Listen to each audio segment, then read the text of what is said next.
Good morning, everyone, and welcome to the Consumer Advisory Committee's first meeting of the 12th iteration of the CAC. My name is John Breaux, and seated to my left is my co-chair, Claudia Ruiz. We are extremely thrilled that all of you have made time during what I know is a very busy time of year here in Washington. Many folks have flown from across the country to be with us today. So I just wanted to start off by saying, on behalf of me and Claudia and everybody involved in the CAC, thank you for being here today and contributing to this really important work that we'll be doing over the next 6 months or so. We have an agenda here, and so I will be following that agenda. And I just do want to give a little housekeeping stuff to begin with. Sure. Just before we sort of hand over the mic to our first speaker, I just wanted to go over some of the housekeeping notes we have for the day. If you're in the room, we're asking that you please silence your personal devices, so cell phones, tablets, beepers. If you do have to take a call, please use the reception area, which is just outside these doors. For restrooms, they are found right outside these doors, both to the left and right in the hallway, just outside of the meeting room. If you need to leave the room for a break, please use the exit door closest to you. And please don't cross the back of the room. So we have cameras here that are doing also handling transcription, and that will interfere with it. So please note that the general public is not permitted access to building areas outside of the commission meeting room, reception area, and restrooms without an escort. If you need to leave the building, you will have to go through security again upon your return. We'll be taking a scheduled lunch break at 12:30 after the presentation by the Office of the General Counsel. Refreshments are available for CAC members, FCC staff, and invited guests only. And I just want to say a big thank you to our colleague Radhika from NCTA for providing breakfast, and Diana from US Telecom for providing our lunch. So thank you very much for that. For participants here at headquarters, anyone speaking must turn on their microphone to speak and turn it off when you've finished. Even if you think you have a loud voice that people can hear, the meeting is being live streamed and recorded from the microphone, so please speak into the mics. It's the right-hand button I learned here that turns on and off the mic. And I just said that. They can be turned off using the button. And please do not use the button on the left in front of you. That will do something bad that I don't know what that is.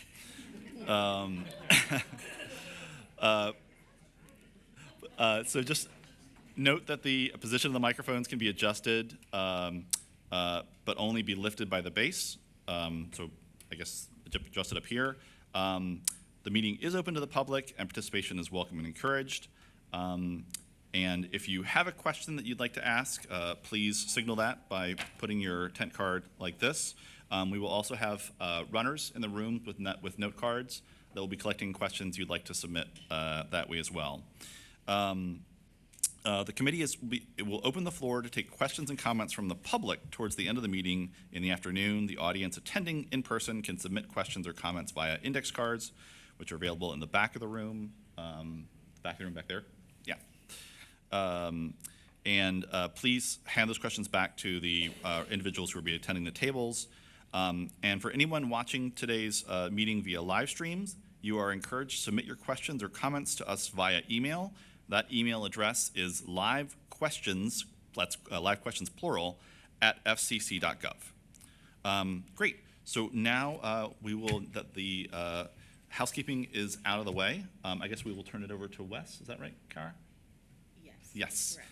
Great. So I'd like to introduce Wes Platt, who is the Chief of the Consumer Policy Division at CGB, to offer us an introduction and a brief overview. Go ahead, Wes. Thanks, John. And good morning, everyone. Thanks for joining us as we kick off the 12th term of the Commission's Consumer Advisory Committee. As I'm sure you already know, the Commission relies on the CAC to advise it on a wide range of important consumer issues. In fact, the consumer broadband labels that take effect later this month are a direct outgrowth of its efforts. This term, we're eager to hear from the CAC about one of the most exciting and timely issues before the Commission. what emerging AI technologies may mean for our efforts to protect consumers from unwanted and illegal robocalls. My name's Wes Platt, and I currently serve as the Chief of the Consumer Policy Division. I've been in this role for about 6 months, and before that was FCC Counsel at the Senate Commerce Committee. And there I saw firsthand how robocall issues can affect everyday Americans and also be the rare source of bipartisan support. It's my pleasure to be here with you today. And this CAC, like its predecessors, is comprised of an impressively diverse group of individuals. And you'll meet them soon. We're fortunate to have them all with us today, along with the Commission staff who helped plan and prepare for this meeting, and a great group of presenters. A special thanks goes to these folks and to the numerous others who made this effort possible, including our DFO, Carr, and our Deputy DFO, Diana Coho.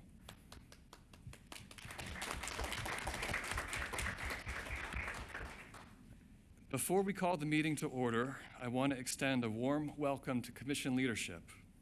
First, we'll hear pre-recorded remarks from Chairwoman Jessica Rosenwortzel and Commissioner Jeffrey Starks. Then we'll move to live remarks from Commissioner Ana Gomez and Alejandro Rourke, the Chief of our Consumer and Governmental Affairs Bureau. Thanks. Thank you for that, Wes. At this time, we'll go over to the screen and hear those recorded remarks from Chairwoman Jessica Rosenworcel.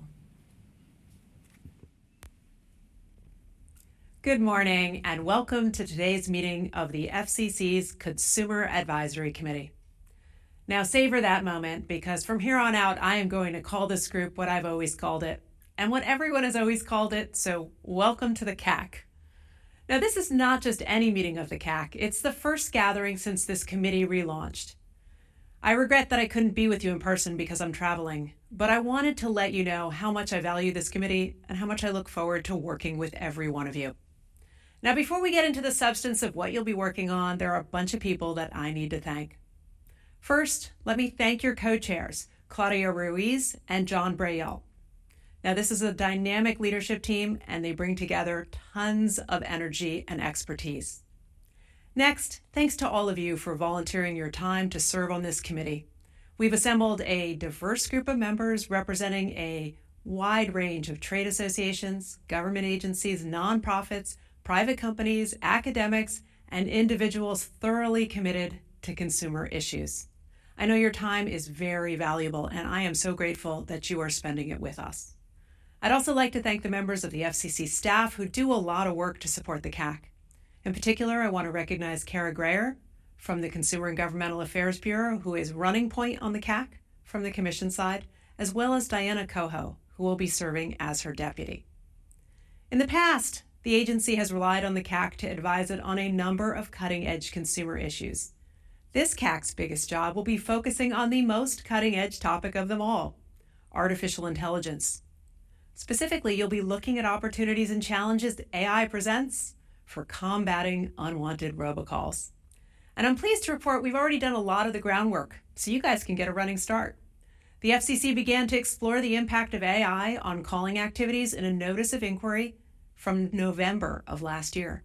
Specifically, we sought to understand how these technologies might affect the existing regulatory landscape. We asked how it might become a new source of unwanted and illegal calls and texts.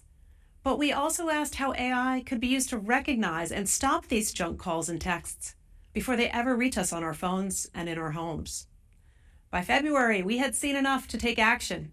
The FCC unanimously adopted a declaratory ruling to confirm that the Commission, state attorneys general, and others across the country have clear authority under the law to go after the bad actors who place illegal robocalls, including voice cloning scams that depend on AI.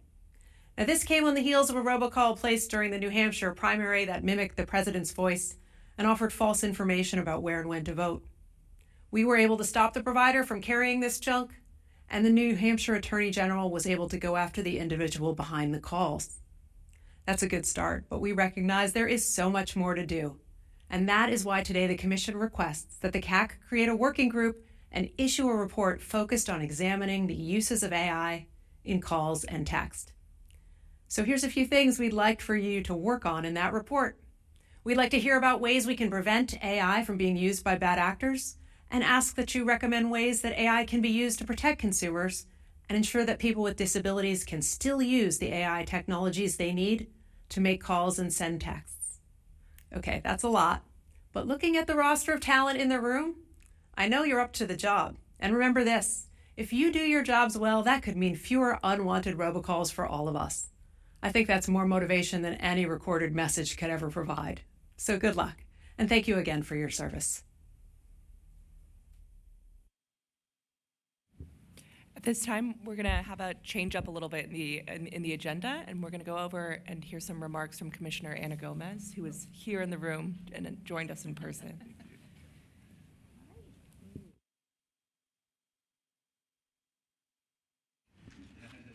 Good morning.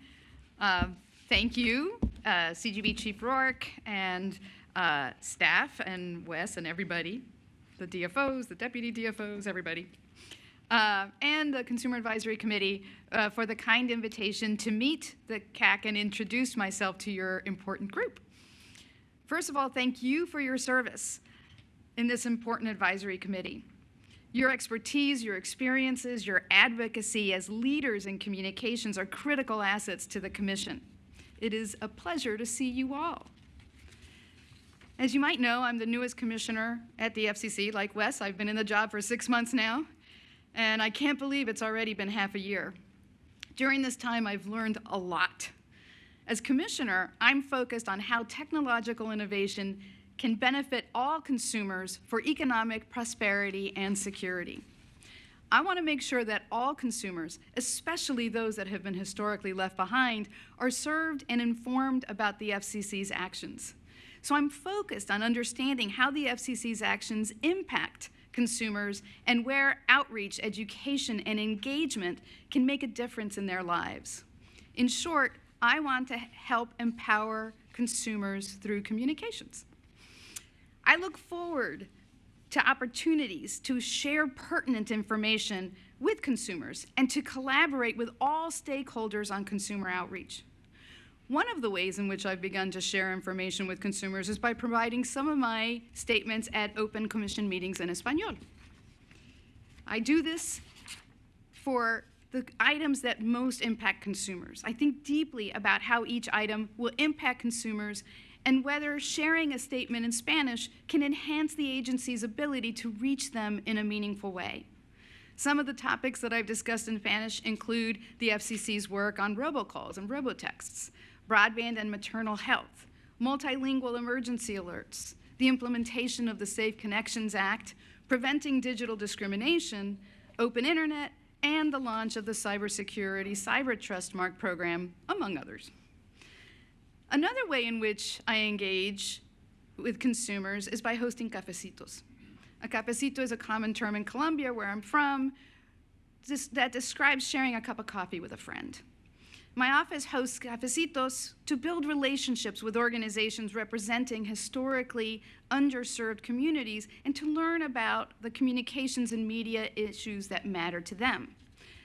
I've had the opportunity to meet some of you at these cafecitos. As I enter my second half of my first year as a commissioner, I want to invite you to come visit me. My door is open. Please reach out to my staff and stop by to say hello. I look forward to building a relationship with you and collaborating to engage consumers. And I look forward to seeing your recommendations. And I want to thank you for your service and for having me today.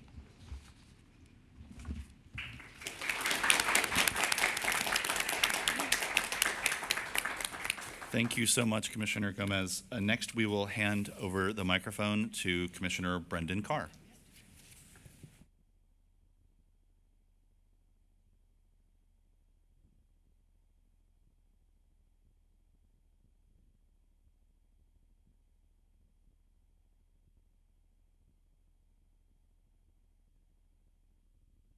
Get this on right. There we go.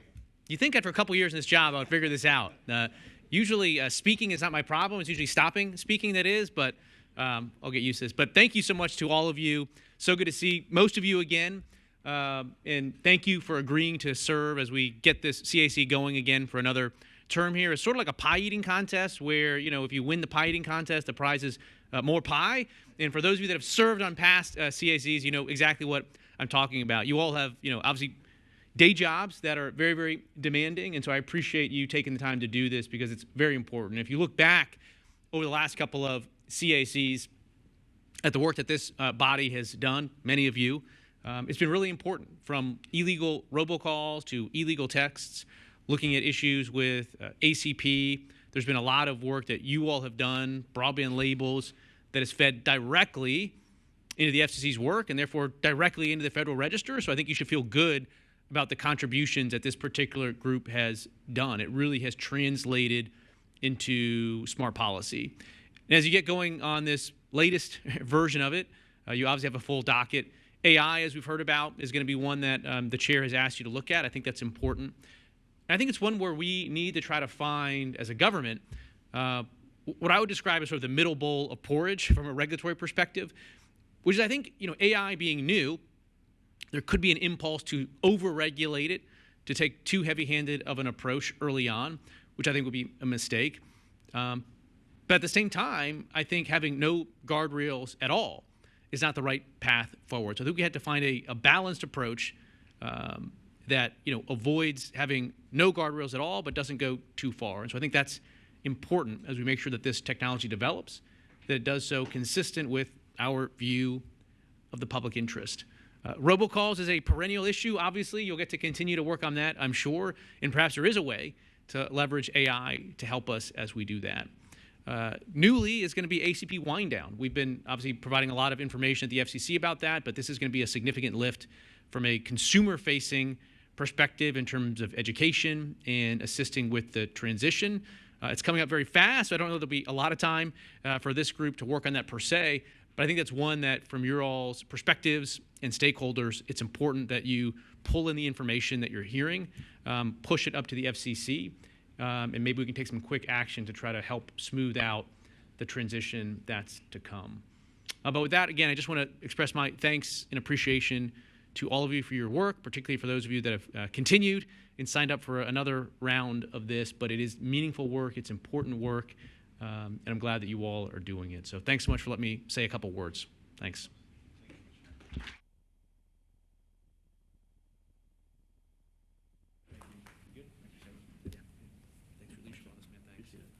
Thanks so much. Yeah, good to see you all.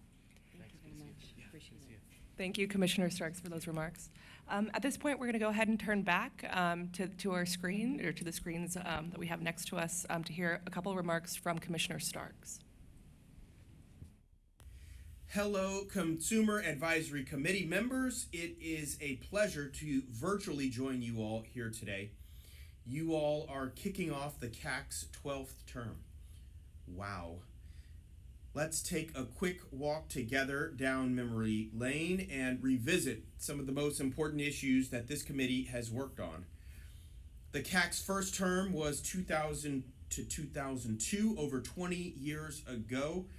And now I don't think any of the individuals in the room today were on that original roster, but some of the organizations represented here today were present during that initial session, including the AARP, NAB, and NCTA. Thank you for your continued service.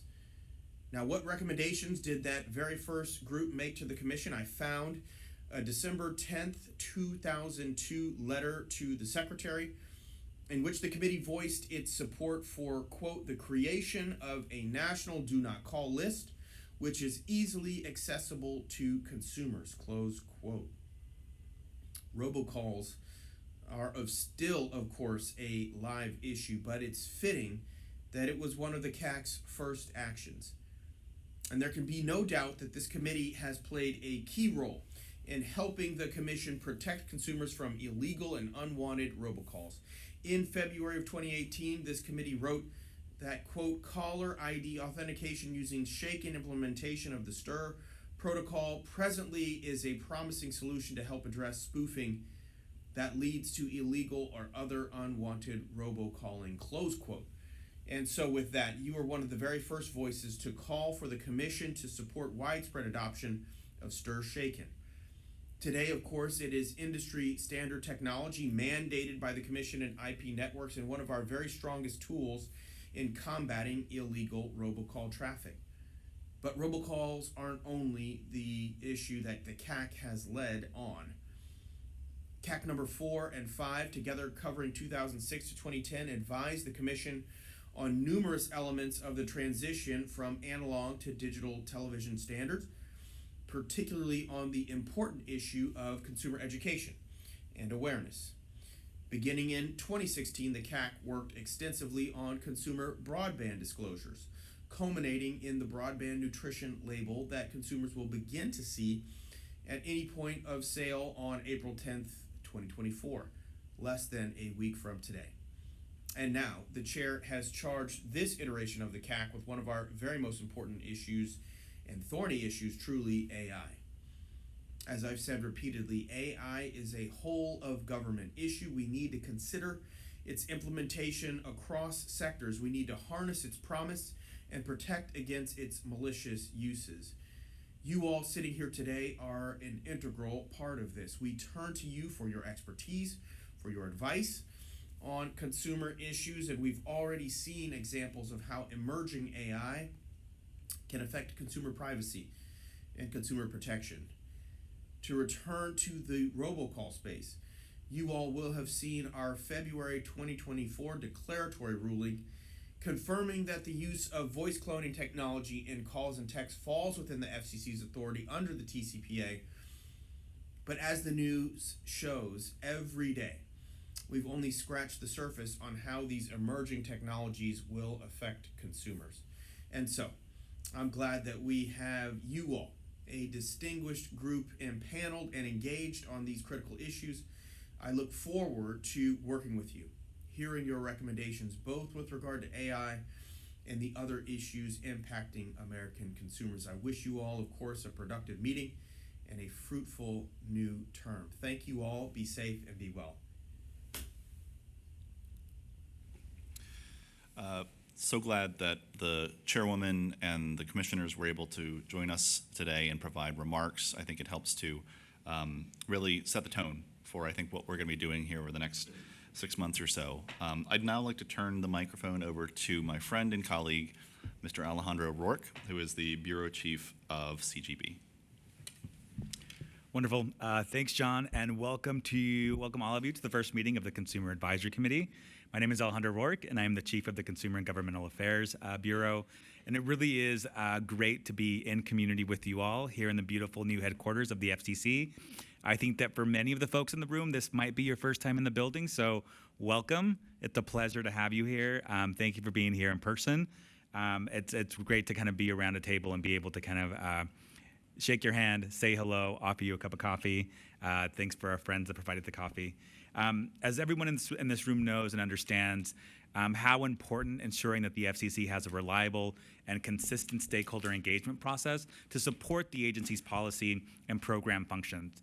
In the room, we not only have Wes Platt, who leads our Consumer Policy Division, but also Miriam Montgomery, who is the new Division Chief for our Consumer Affairs and Outreach Division.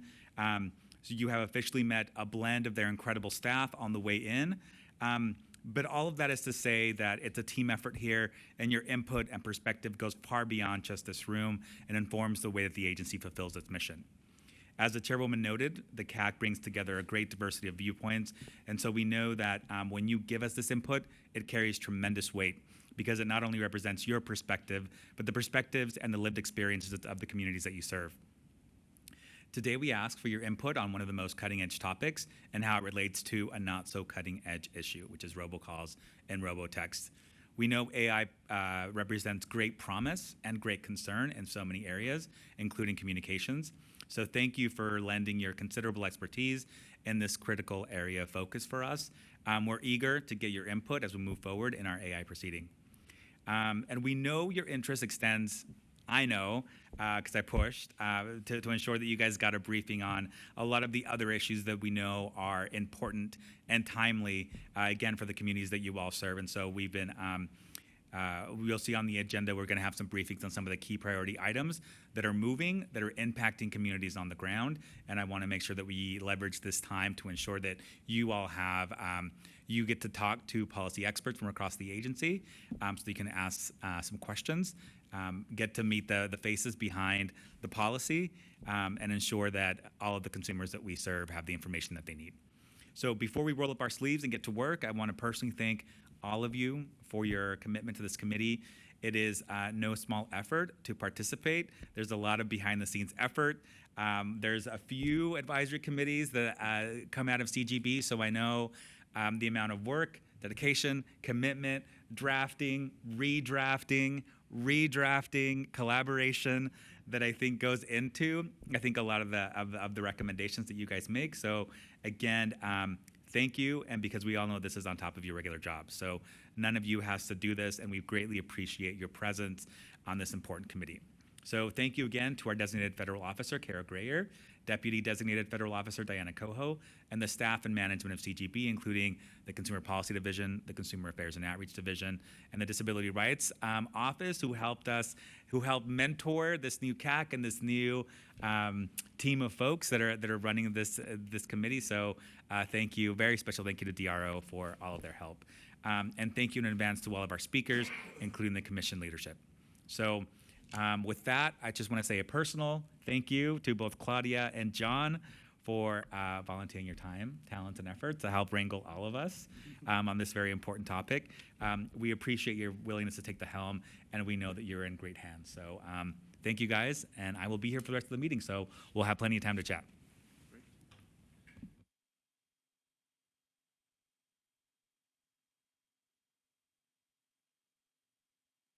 Thank you, Alejandro, for those remarks and for joining us all day. At this time, I think we're going to go ahead and start with our call to order. And I think John and I, we're going to do the introductions for you and I first. Sure. All right, and then we'll. I can introduce you, or you can introduce me, or you can introduce yourself. You know what? Go ahead. I'll let you take it. Well, hi, everybody. I give a few remarks at the beginning, but again, thank you to you all for being here. I'm John Brayo. I'm Vice President of Public Policy, Telecommunications, and Fraud at the National Consumers League. I've had the great pleasure to be in the CAC's orbit as a member, as an alternate, as a gadfly for many years, going back not all the way to the first one, but longer than I care to remember. And I would just like to second what the commissioners and everybody who you've heard from so far has said about the important work that I've seen done here, both in these meetings and just as importantly in the working groups that are set up to come up with the recommendations. It's been a real treat for me as somebody who enjoys digging into FCC filings to see the commission in the past cite recommendations that the CAC has come out with on things like broadband labels and broadband privacy and other topics over the years. So it's nice to see that our work really is getting noticed and having impact on the policy that the FCC undertakes. So thank you again for being here. Before I hand it over to Claudia, I do want to say a special thank you. We do have a former chairman of the CAC here with us, Debbie Berlin, who's right here, who helmed the CAC for many years. So if I could ask for just a special round of applause for Debbie and all the work that she has done. And I'll hand it over to Claudia. Thank you for that, John. Good morning. It's so good to see so many familiar faces, new ones that I've maybe only seen on screen and get to meet in person for the first time. It's really lovely to be here. My name is Claudia Ruiz. I'm the Senior Civil Rights Analyst at Unidos US. Unidos US is the country's largest Latino civil rights and advocacy organization. And it's truly an honor and a pleasure to serve on behalf of that organization here at the 12th iteration of the CAC. I also similarly wanted to echo all the thanks that's been going around the room, particularly to Chairwoman Rosenworcel and the Commission's executive leadership for reconvening such a stellar group to tackle, what Commissioner Starks described as truly a very thorny issue.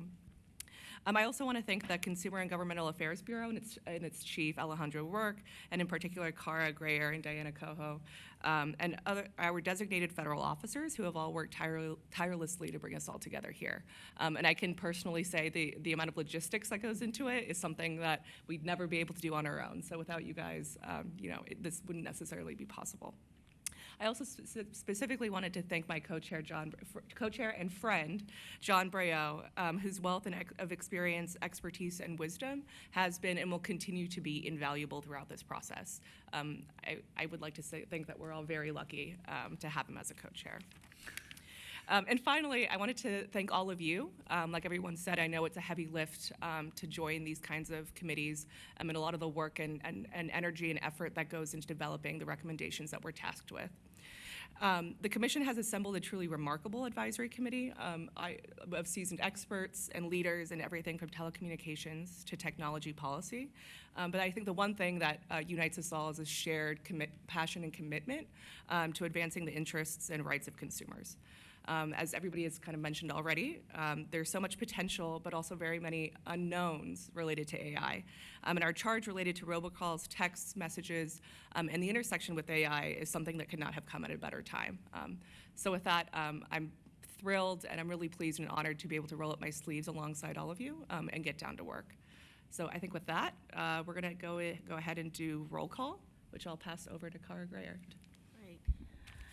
Good morning, and thank you very much all for coming and showing up. And it's wonderful to finally put a face with the name, so thank you for coming in person. We are going to start roll call. I have a sheet that we will go around the room. They'll pass so we can sign off on. I want to thank again everyone that has been involved. I'm going to go down the long list of names, but thank you, John and Claudia, for passing this, for your leadership and for passing this along to me and to my deputy, Diana Coho.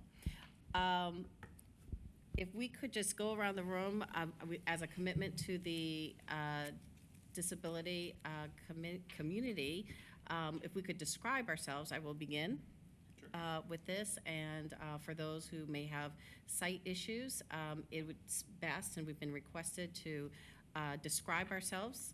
If you could state your name, your organization, and possibly any ethics conflicts, and a description of yourself as well. Please speak into the mic and remember to turn it off after it's been passed along. Again, my name is Carr Greyer. I'm the designated federal officer for the CAC. I'm very happy to be here. I'm an African-American woman. I will not state my age, but I am. It's a pleasure, and I am going to pass it to the left to my deputy, Diana Coho. Good morning. Thank you so much for being here. It's a pleasure to serve. My name is Diana Coho, the deputy, and I'm with CGB. Thanks for being here. Say again? A description. A description. Is requested from the. Okay, apologies. So I've been here at the commission for close to 13 years in CGB, working on various national outreach efforts and issues, most notably the Affordable Connectivity Program of late, as well as others that come through, and of course robocalls and other topics that are on the plate today. Prior to that, I had some service at FEMA, and then prior to that in the private sector and various nonprofits. So thank you. And a physical description. Physical description. I Okay. apologize, I wasn't clear. A physical description of yourself. Just Okay. to clarify, Yes. because we have folks who are on the live stream and in the room who may be blind or have difficulty seeing, we have been requested just to give a brief description of yourself. So, for example, if I was introducing myself, I might say I'm John Brayo with the National Consumers League. I am a white guy, brown hair, wearing a blue suit today. Very good. Thank you, John. So I'm approximately 5'7", big bushy hair, and very fair complected. Thank you.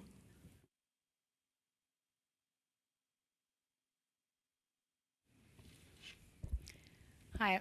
One question. This is Linda Vanderloop, AT&T, but is this where we give our disclosures to? Yes, that's correct. So if you could state your name, a brief description, and your organization. Okay, Thank you. okay. All right. I'm description. I'm a white woman with, today I have red hair.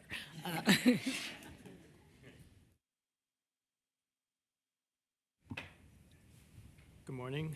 Dawid Kasai with ARP. I'm a black person with a blue suit. Good morning. Brian Hurley with ACA Connects, white man with glasses and a gray suit. Good morning, Josh Berkey with US Telecom. I am a white man with a beard in a blue suit. I will disclose that in addition to my role at US Telecom, I'm the executive director of the Industry Traceback Group. Hi, I'm Casey Pick, she, her pronouns, Director of Law and Policy for the Trevor Project, and I am a almost 40 white woman, brown hair, glasses.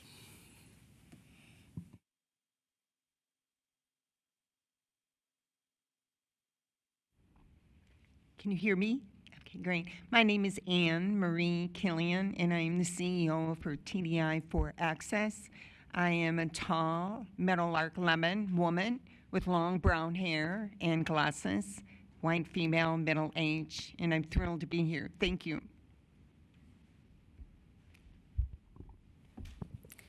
Radhika Bhatt, NCTA. I am a South Asian woman with shoulder-length curly black hair and glasses. Good morning, everyone. My name is Tina Metzer. I'm co-founder of Rural Rise and Rural Rise Tech. I am a woman with a black suit, and today my hair is kind of brown. Good morning. My name is Scott Alfred Price. I'm with the Northern Virginia Urban League. I'm an African-American man in his 50s, early 50s, with black and gray hair. Good morning. My name is Ryan Johnston. I'm a 30-year-old white male with short brown hair, gray eyes, glasses, a beard, and a gray suit today. And I'm Faith Bautista. I'm Asian, Filipino. I'm short. But I founded the National Asian American Coalition as CEO. Thank you.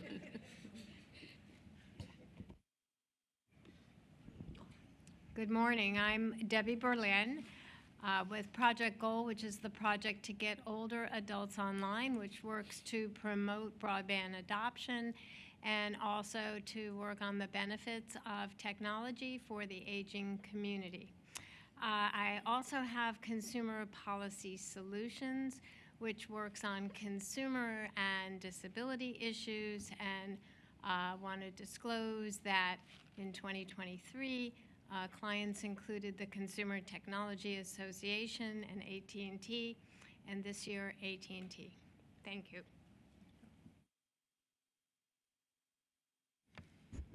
Hi, Olivia Wine with the National Consumer Law Center. I want to disclose that I am also on the board of the Universal Service Administrative Company, but I am not authorized to speak on behalf of USAC or the USAC Board of Directors.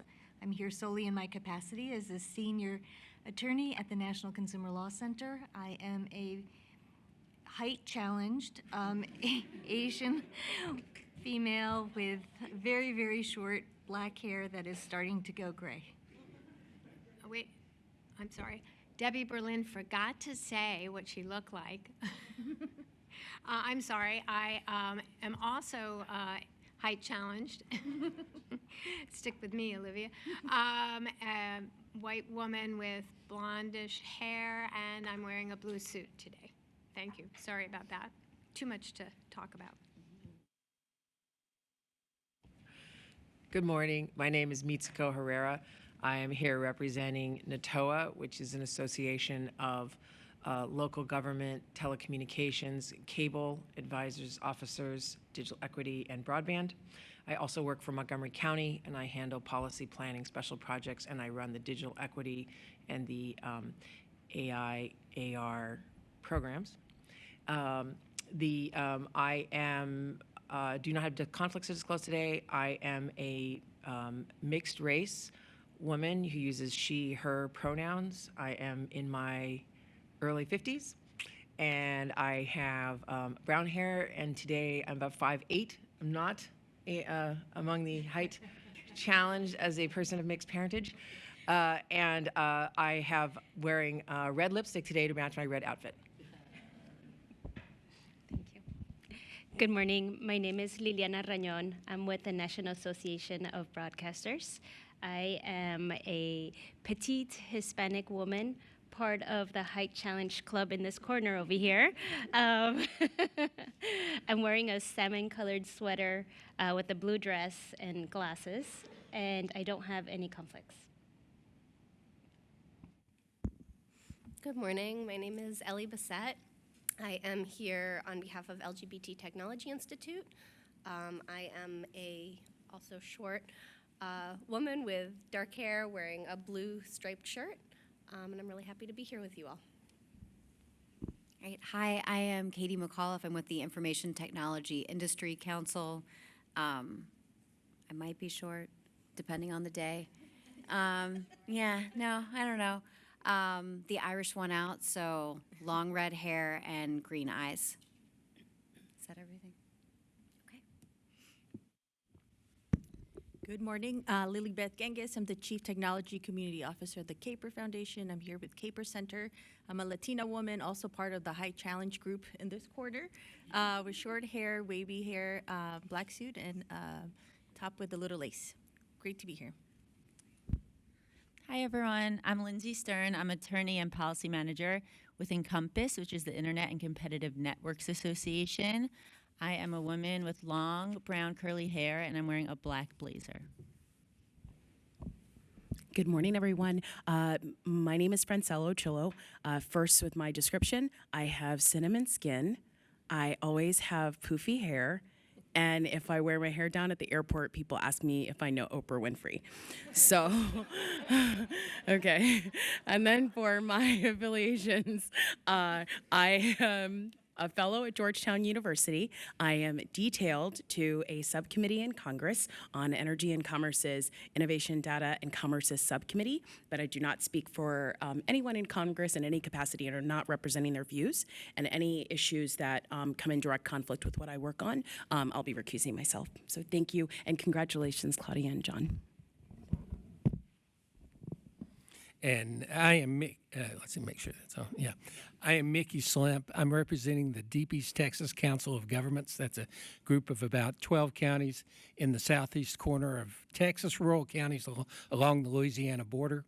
I also have to declare a conflict in that since the nomination process started for this committee, I've taken another role for the Great Plains Network. It's a research and education network that serves the middle U.S. With internet too, so that's a different issue. But today I'll be representing the East Texas Council. I am a taller, older grandfather, white guy, who's wearing a herringbone jacket that matches what little hair I have left. So good to be here today. Hi, good morning, everyone. My name is Rachel Sanford Nemeth. I'm with the Consumer Technology Association. And a physical description, I am a white woman with red hair wearing glasses and a black dress. Cody Dorsey, Executive Director of the Baltimore Digital Equity Coalition and an individual member of the CAC. I am a black male in his late 20s wearing a baseball cap, which I always wear, and a gray quarter zip.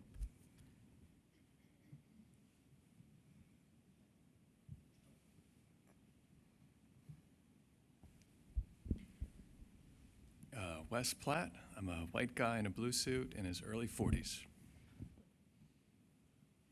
Early 40s, I didn't know that. I am, like I said, Alejandro Rourke. I would say I'm also in my 40s.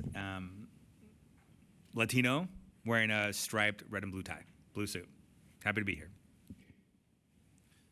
Great. Well, thank you, everybody. And one thing I neglected to mention when I was introducing myself, the one conflict I want to disclose is I'm on the board of the Identity Theft Resource Center. But I don't expect any of those issues to come up here. If they do, I will certainly recuse myself. But just want to say that. I think in addition to the blue suit, wearing glasses, and since other people are disclosing their age, I'm in my mid-40s as well. And I'll go ahead and give my short physical description since I skipped over that at the beginning. Claudia Ruiz, I have long curly dark hair. I'm wearing a purple suit with flowers. I'm also height challenged, but in my mind, I'm like 6 feet tall. What I wanted to do before, to close this out, is I wanted to circle back over to Linda. Hi, Linda Vanderloop. I forgot to disclose that I am on the STIGA Industry Governance Board that oversees the process, the stir-shaken process to attest to the fact that calls are not spoofed. And so I wanted to disclose that. And also I realized I'm on the wrong side of the room. I should be over there with the height challenge people.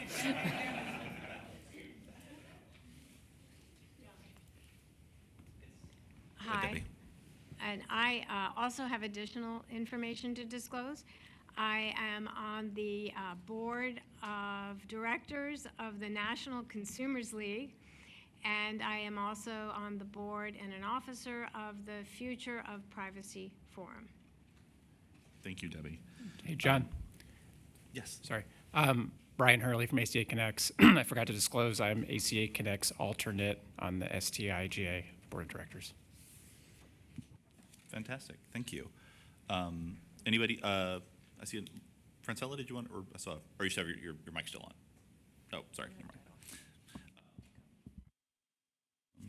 So, are we going to move into now the next part of the agenda? Yes. Okay. Great. So we will now be now that we have all roll called sufficiently and described ourselves, we will be moving on to the first part of our official agenda following the call to order. This will be a briefing on key consumer issues regarding broadband labels, ACP, preventing digital discrimination, and digital trustmark. We will have several speakers. And so first of all, I would like to introduce Mika Savir. Is that pronounced correctly? Mika is an attorney advisor with the Consumer Policy Division at CGB. Mika, go ahead.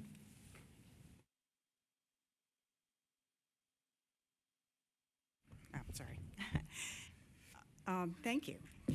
The Commission released the Broadband Label Report and Order and further notice of proposed rulemaking. Okay. Is this better? Is this better? Okay. The Commission released the Broadband Label Report and Order and further notice of proposed rulemaking on November 17, 2022. This proceeding, requiring broadband service providers to offer accurate broadband labels for their standalone broadband services, is important because having easy to understand and accurate information about fixed and mobile broadband services empowers consumers to choose the services that best meet their needs and match their budgets. This also ensures that consumers are not surprised by unexpected charges. Compliance with the labeled display requirements for providers with 100,000 or fewer subscriber lines is required as of October 10, 2024. And for all other providers is required as of April 10, 2024. Compliance with the requirement to make the information in the label in a machine-readable format is required for all providers as of October 10, 2024. The Broadband Label Report and Order was required by the Infrastructure Investment and Jobs Act. This act directed the Commission to require broadband internet service providers to display, in the form of labels, certain information regarding their broadband internet access service plans. As directed by Congress, the Commission conducted 3 public hearings to solicit input from various stakeholders on the content, format, and location of the labels.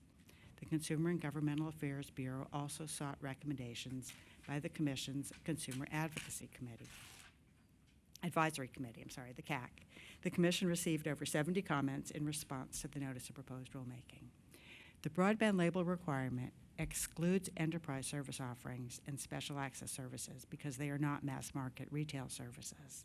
In addition, other entities such as coffee shops, bookstores, airlines, libraries, universities, and other businesses that may acquire broadband internet access service from an ISP for their patrons are excluded from the label requirement unless the service is offered to the patrons as a mass market retail service. Information about pricing, introductory rates, data allowances, and performance metrics must be included for all standalone fixed and mobile broadband service offerings. The labels must be fully displayed on the ISP's website and all other points of sale, not a thumbnail or an icon or a link. For example, if an ISP offers 3 different service plans for standalone service, the ISP must provide labels for all 3 plans on the website and all other points of sale. Providers must identify the name of the service plan on the top of the label. They must display the base monthly price for the standalone service offering. If there's an introductory rate, the label must also display the rate that applies after the introductory period is ended. ISPs that offer a discount for consumers who commit to certain contract terms must display the length of the term on the label. Okay, sorry. The labels must itemize all recurring monthly fees and discretionary fees. The labels must state the additional government that additional government taxes will apply to each plan. They must include the name and cost of each one-time fee assessed by the provider, such as a charge for a modem, gateway, or router, an activation fee, a deposit, an installation fee, or a charge for late payment. They must disclose any charges or reductions in service for any data used in excess of the amount included in the plan. The ISP may include a link from the label to a web page explaining any discounts. The provider may also include a link if they offer service bundled and explain that in their link. Providers must disclose speed and latency metrics associated with their broadband services and the typical upload and download speeds and typical latency. And latency is the time it takes for a data packet to go from one point to another. Other information such as network management practices, privacy policies, and other materials must be provided through a link. The labels must be accessible to persons with disabilities at all points of sale. The labels must be in English and in any other languages in which the ISP markets its services. Providers must include at the bottom of the labels a link to the Commission's website, and each label must have a unique identifier. The Consumer and Governmental Affairs Bureau has posted a web page with a glossary of terms used on the label. In addition, the website includes templates for the broadband label in various formats. All broadband labels must link to this website. ISPs are required to display the label at the point of sale. A point of sale is the moment a consumer begins to investigate and compare broadband service plans available to them at their location. Point of sale is the websites and other service channels such as physical retail locations and over the phone. The labels must also be easily accessible by customers through their online accounts. ISPs are required to archive for 2 years labels that have been removed from websites or alternate sales channels and provide such labels to the Commission or to existing customers upon request. The further notice of proposed rulemaking attached to the broadband label report and order seeks further comment on issues related to accessibility and languages, performance characteristics, service reliability, cybersecurity, network management and privacy, formatting, and whether labels should be submitted to the Commission. In addition, there was an order on reconsideration that was released on August 29, 2023, resolving several issues raised in various petitions, including that providers must itemize all monthly fees on the label, that they can make data allowance details available on a link, that the label is only required in E-rate and rural health care program competitive bids for standard mass market broadband internet services, and that providers have the flexibility to state taxes included or add similar language to the label template when a provider has chosen to include taxes as part of its base price. Thank you.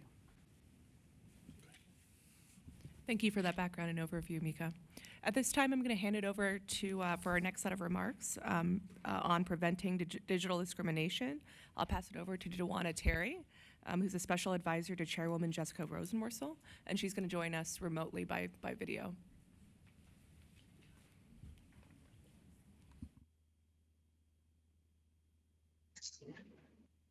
Good morning. I just want to do a quick sound check to make sure you can hear me okay. Yes, we can. Okay, great. Good morning. My name is Dewana Terry. I am an African-American female with light brown complexion. My hair is brown with highlights styled in a modified mid-lift bob-like fashion.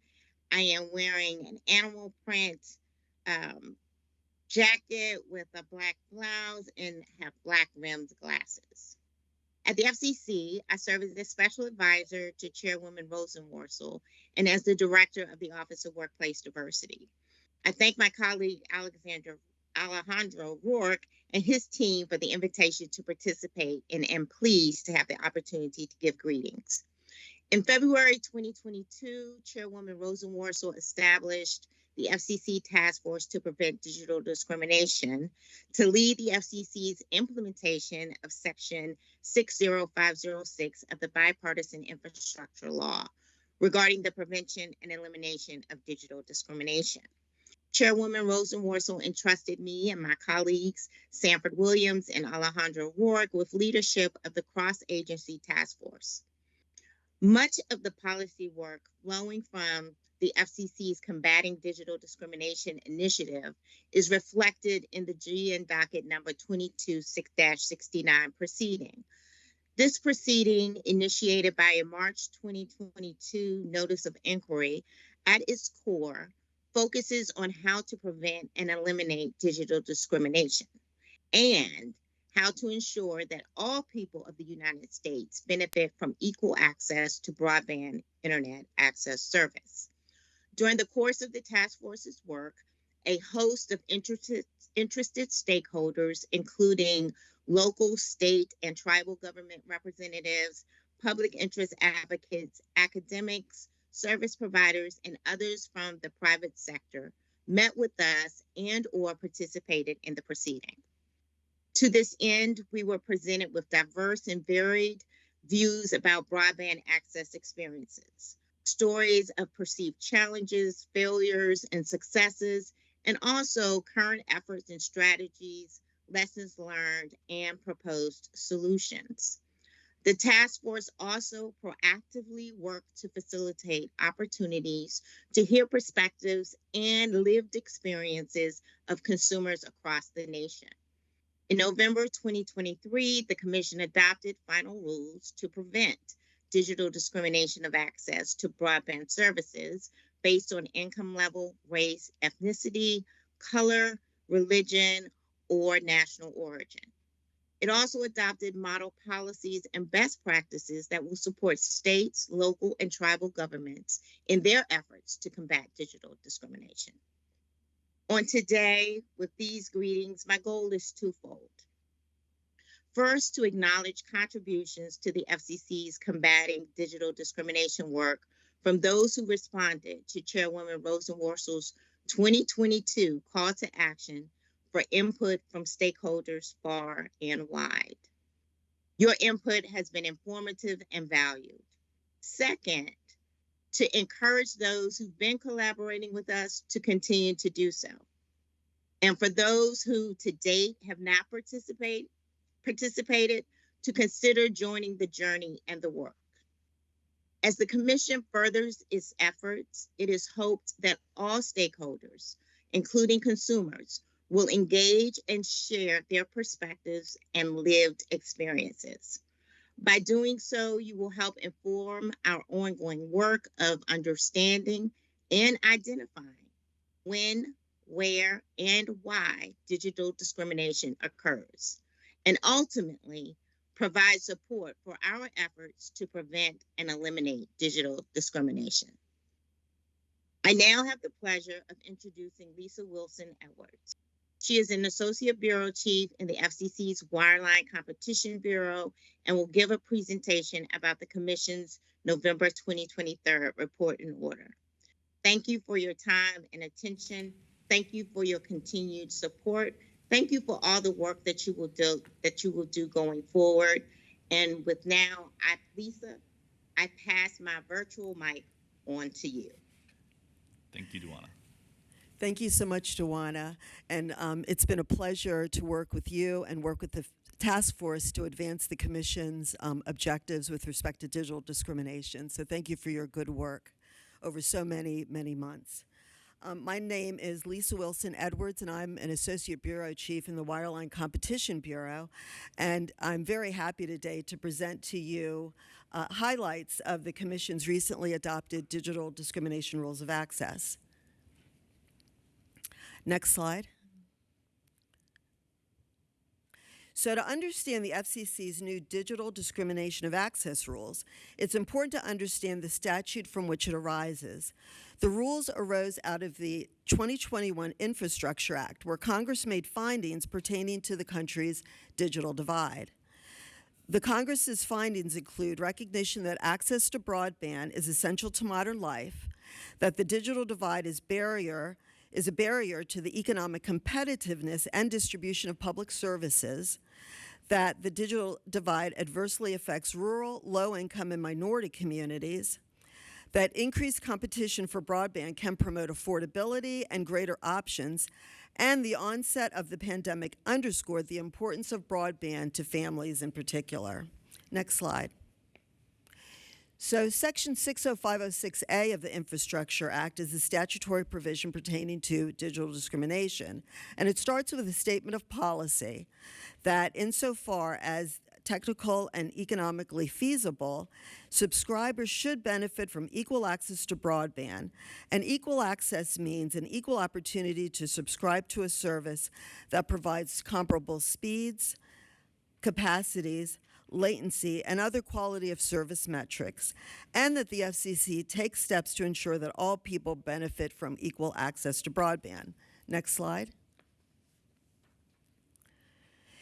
So Congress directed the agency to adopt within 2 years rules that facilitate equal access and, taking into account issues of technical and economic feasibility, prevent digital discrimination of access based on income level, race, ethnicity, color, religion, or national origin, and identify steps to eliminate it.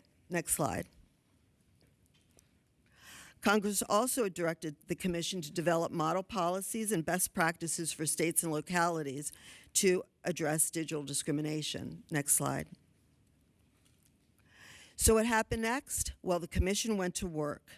It created the Task Force for Outreach and Engagement, and it rechartered the Communications, Equity, and Diversity Council.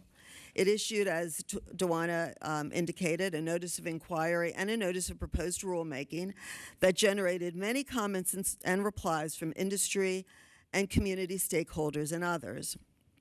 Next slide. So on November 15th, 2023, on the day of the deadline set by Congress, FCC adopted a report and order that contains rules on digital discrimination of access and a further notice of proposed rulemaking. Next slide. So what did the agency do under the rules? Well, first, it defined digital discrimination of access as policies or practices not justified by genuine issues of technical and economic feasibility that differentially impact consumers' access to broadband internet based on the listed statutory characteristics, or that are intended to have that effect. Next slide.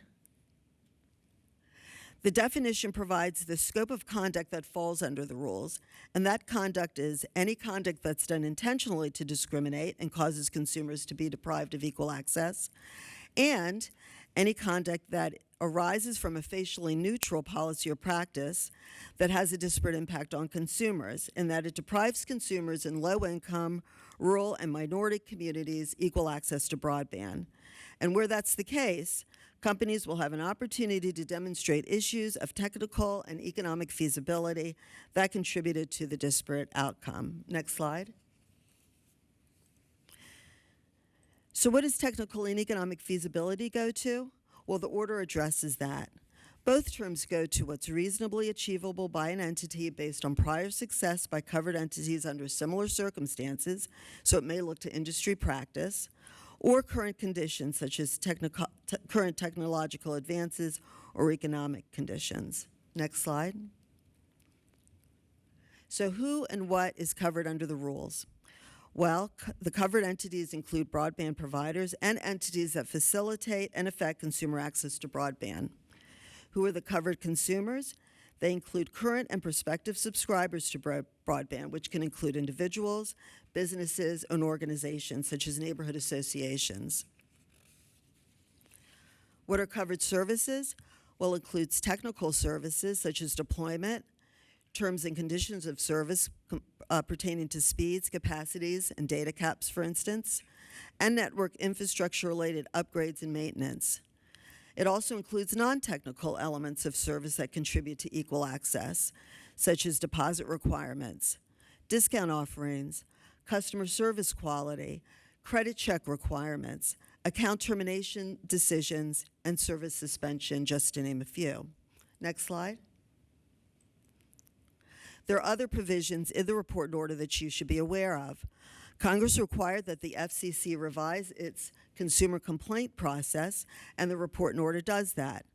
The order addresses enforcement, and it adopts the Communications Equity and Diversity Council's recommendations for model policies for states and localities to address digital discrimination. And the recommendations of the CEDC are appended to the report and order that's set out in the Commission's website. Next slide. So the FCC is in the process of revising its informal complaint process, or its informal complaint form, so filers can indicate on the form whether they believe that they're experiencing digital discrimination, and if so, on what basis. Filers can be individuals, and they can also be representative organizations. Complaints will be sent to the broadband provider or covered entity, as are all informal complaints that the FCC receives currently. But these complaints will also be reviewed within the agency to evaluate for trends, to inform policy, and for possible enforcement action. But unlike other informal complaints, filers who complain about digital discrimination cannot file formal complaints. These consumer complaints will only be treated as informal complaints and are not eligible for review under the agency's formal complaint process. Next slide. So what about enforcement? The FCC will investigate complaints on an agency-initiated basis. Our Enforcement Bureau and our Consumer Affairs Bureau will meet regularly to review these complaints that the agency receives, and from these meetings, Commission staff will assess whether there are concerns that warrant an agency-initiated investigation. Now, you should note there's no private right of action, so entities cannot be sued by outside parties under our regulation. There's a presumption of compliance for broadband providers that are on BEAD or USF-funded projects. And if a company thinks that it may be administering a policy or practice that adversely impacts access to broadband to underserved groups, under our rules, they can seek an advisory opinion from the Enforcement Bureau, and that process is being set up. Next slide. The rules also provide for a special advisor for equal broadband access that will provide technical assistance to all stakeholders. Next slide. Now, there's a rulemaking going on now. It's a further notice of proposed rulemaking that proposes compliance measures to facilitate equal access. Next slide. And on that rulemaking, the Commission is also seeking comment on establishing an Office of Civil Rights within the agency. Next slide. Now, unfortunately, the deadline for comments is already passed, but the rulemaking is still ongoing. The FCC staff is reviewing comments received in the rulemaking proceeding. For everybody, there's a fact sheet that's available outside on the table where you can get more information about the rules. It's been a pleasure to update you all about where we are with digital discrimination. Thank you very much. Thank you so much, Lisa. Before we turn over to our next speaker, I did want to just put out a couple of reminders. Number one, if you are watching online via the live stream, we are accepting questions that will be taken into consideration later on in the meeting. The way to submit those questions is livequestions@fcc.gov. Again, livequestions@fcc.gov. And for folks in the room, if you have questions that arise during the presentations that we're hearing this morning, we do have folks in the room who will provide you with note cards, and you can give that back to the staff who will collect them, and then we have a time at the end of the day where we will be discussing those questions. So if you need a note card, just raise your hand, send out smoke signals, something like that. So if you could just, we have our runners who are in charge of that, bring one to Mitzi and to Anne Marie down here as well. Sorry, could I just admit here, can I just get clarification on that? So for everybody in the room, when these presentations are going on, if we have questions for them or about them, we write them on the card, and after they leave the room, in our discussion, we discuss them, but the staff are not available? That is what I understand, yes. So we will have, after lunch, we have general discussion by members starting at 1:45, and that, I believe, is when we are going to be having that conversation. Is that accurate, correct? Yeah, if we can't adjust, we're trying to keep the program moving now, but we do want to be able to capture your questions. So if we can't get it to you right now, what you could do, please, is put your email on there, and one of the subject matter experts will get back to you later in the week. Great. And then I know we are kind of going right through this agenda. We do have a break at lunch at 12:30, and we don't have a scheduled break before then. So if you do need to get up for some reason, please just do so. We're all adults here. So what I will do now is turn the mic over to James Zagoras. James is the Attorney Advisor for Cybersecurity and Communications and Reliability in PSHSB, and he will be talking on the topic of digital trustmark. So James, go ahead.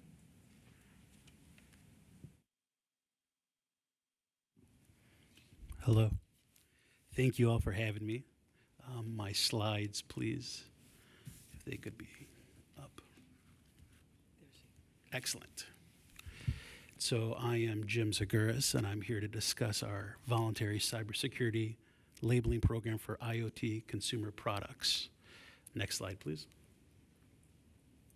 Just as a really quick overview of where we're at in the process, recently the FCC adopted a report and order and a further rulemaking for a voluntary cybersecurity labeling program for wireless IoT consumer products. Now, the report and order establishes the FCC as the owner of the program, and then also support that we're receiving from partners such as cybersecurity labeling administrators, and then a lead administrator from the CLEs. The further proposed rulemaking seeks further to address issues with security, such as whether the software and the updates that you're receiving on your consumer IoT product are originating from a country considered high risk, also regarding the data transmission and storage of your data while you use the consumer IoT product. Next slide, please.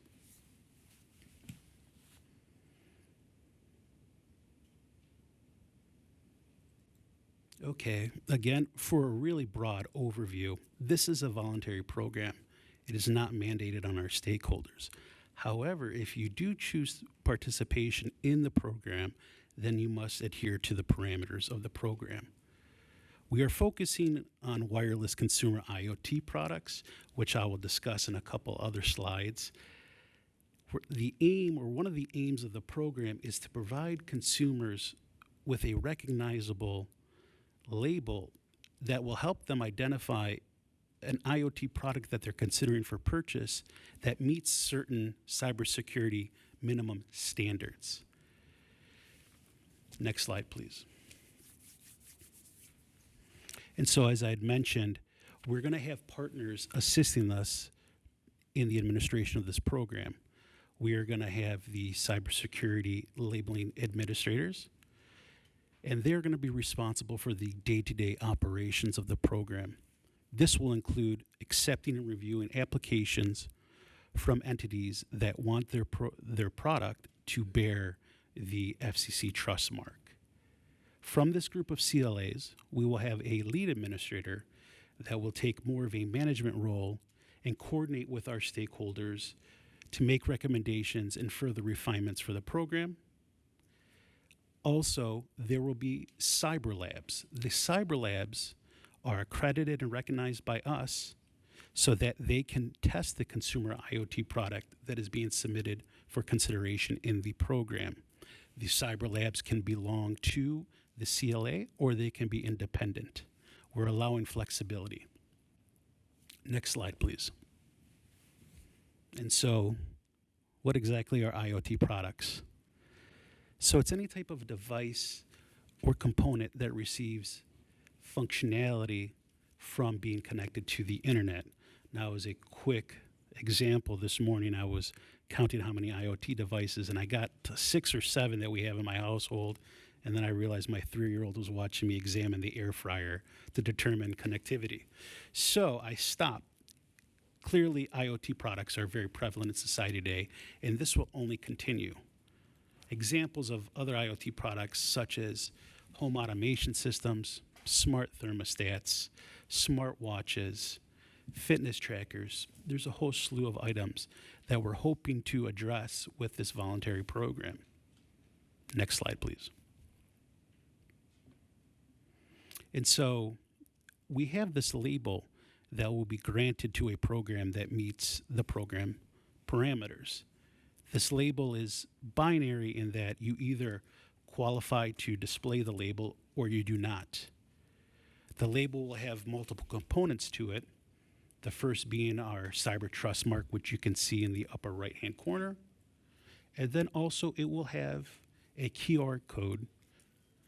This QR code is helpful for the consumer because it will link to a central registry that will help them understand information about this consumer product that they're considering.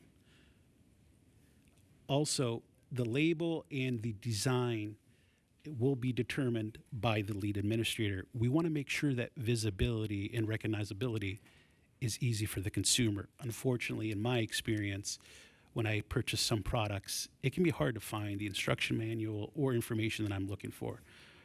We're hoping with this program that all the information will be easily accessible to the consumer. Next slide, please. And so we will have this registry, as I mentioned, and this will be provided by the entity that has their product approved.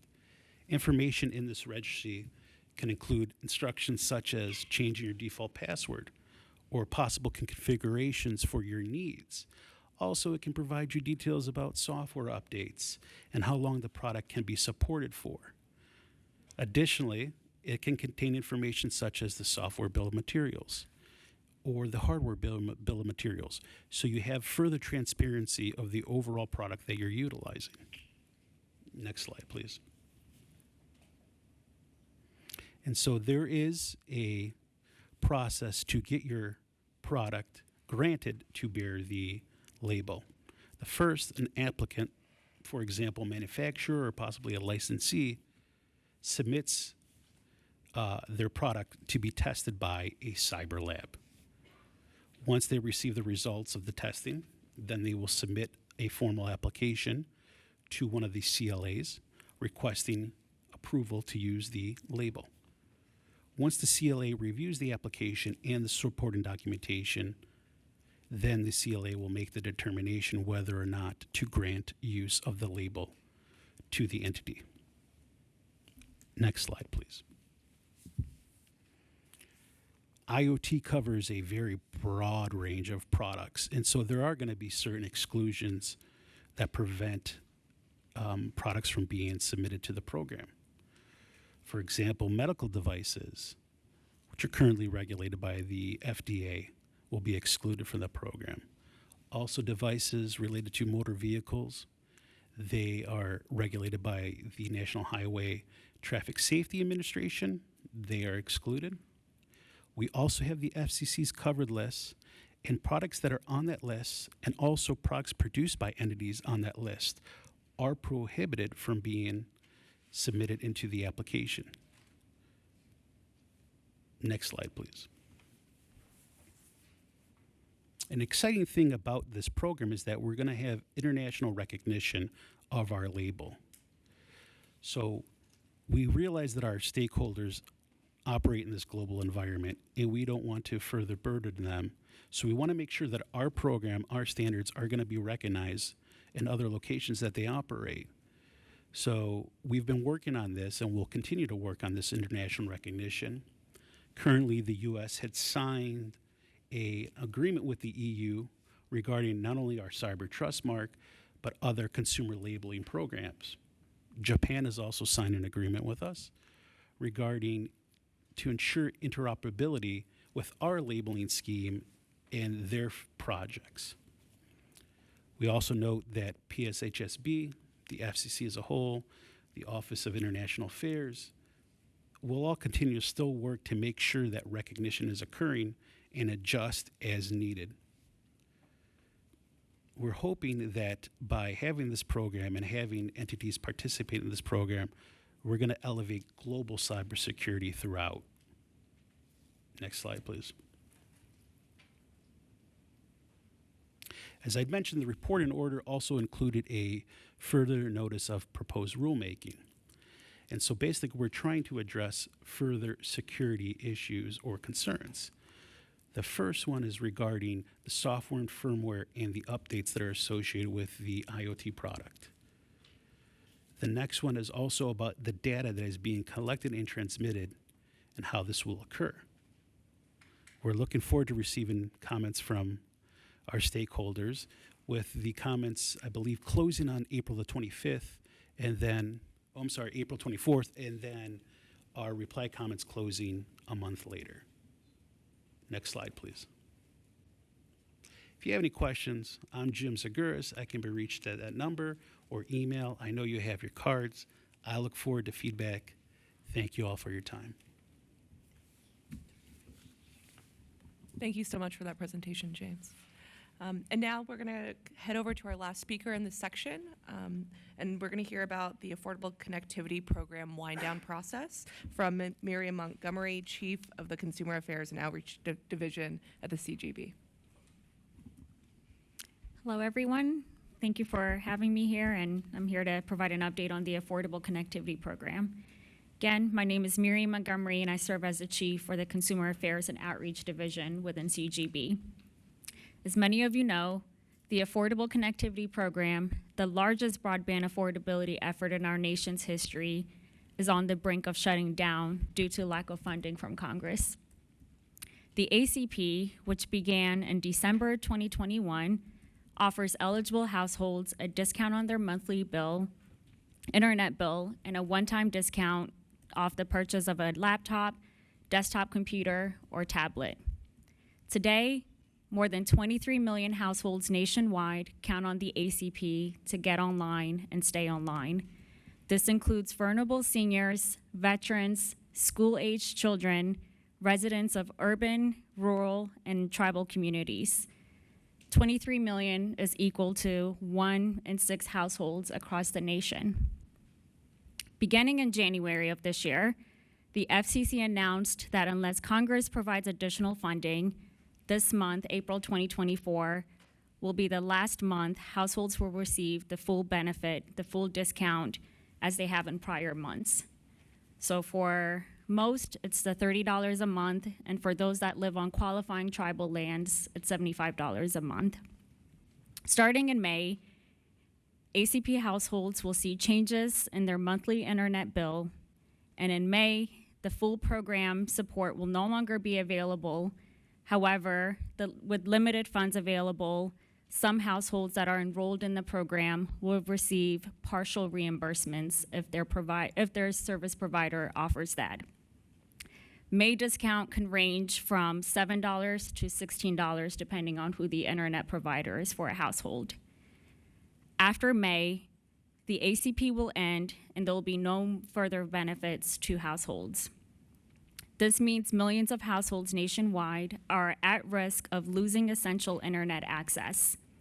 In fact, a survey the FCC conducted recently revealed that 77% of households say losing their ACP benefit would disrupt their service by making them either change their plan or drop internet service entirely. To help households prepare, the FCC has been working very closely with the Universal Service Administrative Company that administers ACP and service providers to ensure that required notices are going out to households and allowing them to prepare for the ending of the ACP. Internet providers have been required to send a minimum of 3 notices which have gone out. The first notice went out in January, and it informed households that the ACP is ending and what the impact on their bill and service can be. The second notice went out mid-March with further information on impact of their bill and service. The final notice will coincided with their April billing, where the full ACP discount is applied. Providers have been encouraged to send multiple notices, more than the 3 that are required by the FCC, and to send them in a way that they usually communicate with households, including in the household's preferred language. In terms of what ACP households should do to prepare for the ending of the ACP, we strongly encourage them to consistently check emails, check text messages, mail notices that providers have been sending, and USAC has been sending these notices as well. And these notices are meant to help households avoid service disruption and bill shock after the end of this month. Also, we strongly encourage households to contact their provider and ask about low-cost plan that may be available to them, and if that low-cost plan will meet their household needs. And also ask about how they can qualify for that low-cost plan. We also want households to stay informed about the ACP by visiting affordableconnectivity.gov. We also have a lot of resources available at fcc.gov/ACP, a lot of consumer resources. We have a lot of our outreach partners here in the room, and I'm sure a lot are joining the live stream online. We have a lot of resources for you to help us amplify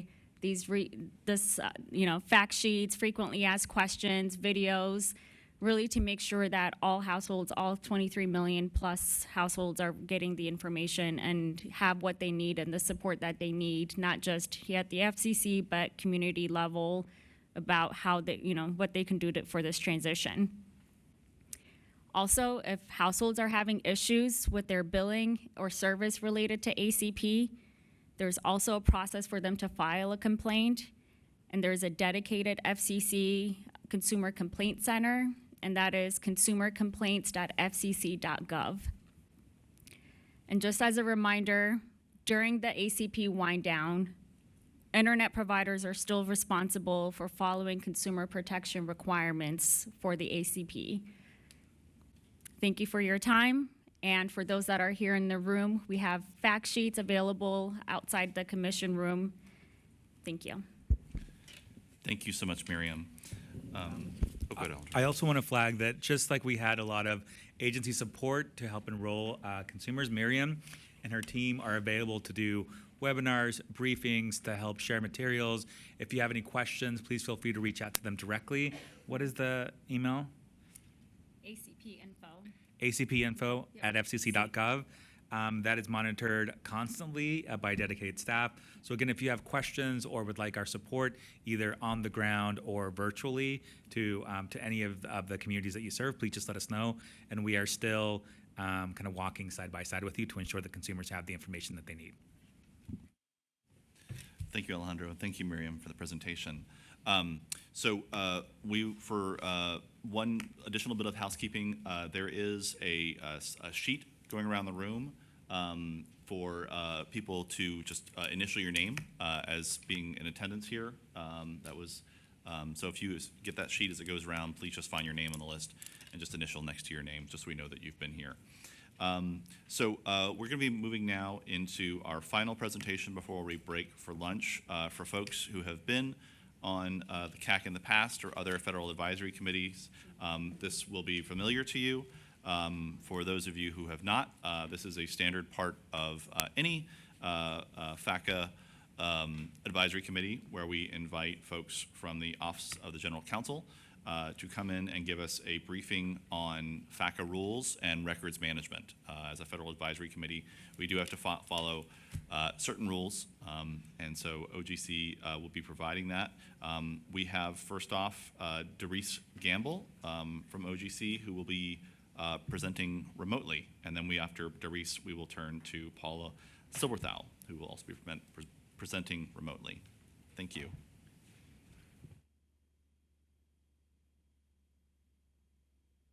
Thank you. Good afternoon, everyone. My name is Doris Gamble, and I work in the Records Management Branch under the Office of the Chief Information Officer at the FCC. And I want to thank you for granting me some time during this meeting to go over some record-keeping responsibilities. So the National Archives and Records Administration oversees all records management programs for federal agencies. And in 2019, NARA came to the FCC to review our record-keeping practices with a specific focus on permanent records. As a result of this assessment, we established some procedures to help ensure that we're meeting all of our requirements. As you all know, the Federal Advisory Committee Act requires that advisory committees create and maintain accurate and complete records of their activities, including meeting, discussions, and recommendations. And these records are essential for transparency and accountability, and they may be subject to public disclosure. So to fulfill our responsibilities under the FACA, it's important that we all do our part to create and maintain these records. So that includes taking notes during meetings, preserving relevant documents and materials, and ensuring that these records are properly organized and managed. Federal Advisory Committee records are to be maintained in accordance with General Record Schedule 6.2, Federal Advisory Committee records. So your designated federal officer will share an electronic copy of the disposition authority that outlines all the different types of documentation that will be required for us to accession to the National Archives in accordance with the retention schedule or at the termination of this committee, whichever sooner. The disposition schedule, GRS 6.2, it is media neutral, meaning it applies to all records, regardless of format, so paper, audiovisual, electronic, etc. Generally, all documentation is already in electronic format, with the exception of any meetings such as this one that are recorded, and those will be in a digital format that comply with National Archives requirements. So, what does that mean to all of you? It's pretty simple. All you're required to do from a record-keeping perspective is to ensure that the DFO has a complete and accurate record that documents the CAC's deliberations and decisions. The work you all do is very important, and so we want to make sure it's documented and preserved. We've established a mailbox specific to the CAC, and every committee member should copy the DFO on all emails pertaining to the business of the committee or its working groups, and also copy the CAC mailbox, which is cac@fcc.gov. At the appropriate time, we will work with the DFO to ensure that this mailbox and any other records relevant to this committee get transferred to the National Archives. Just a quick reminder that we are all responsible for creating and maintaining accurate and complete records of our activities. If you have any questions or concerns about these responsibilities, please don't hesitate to reach out to myself or to your DFO. And that's all I have. Thank you all for your time and attention. I'm going to hand it over to Paula Silverthau.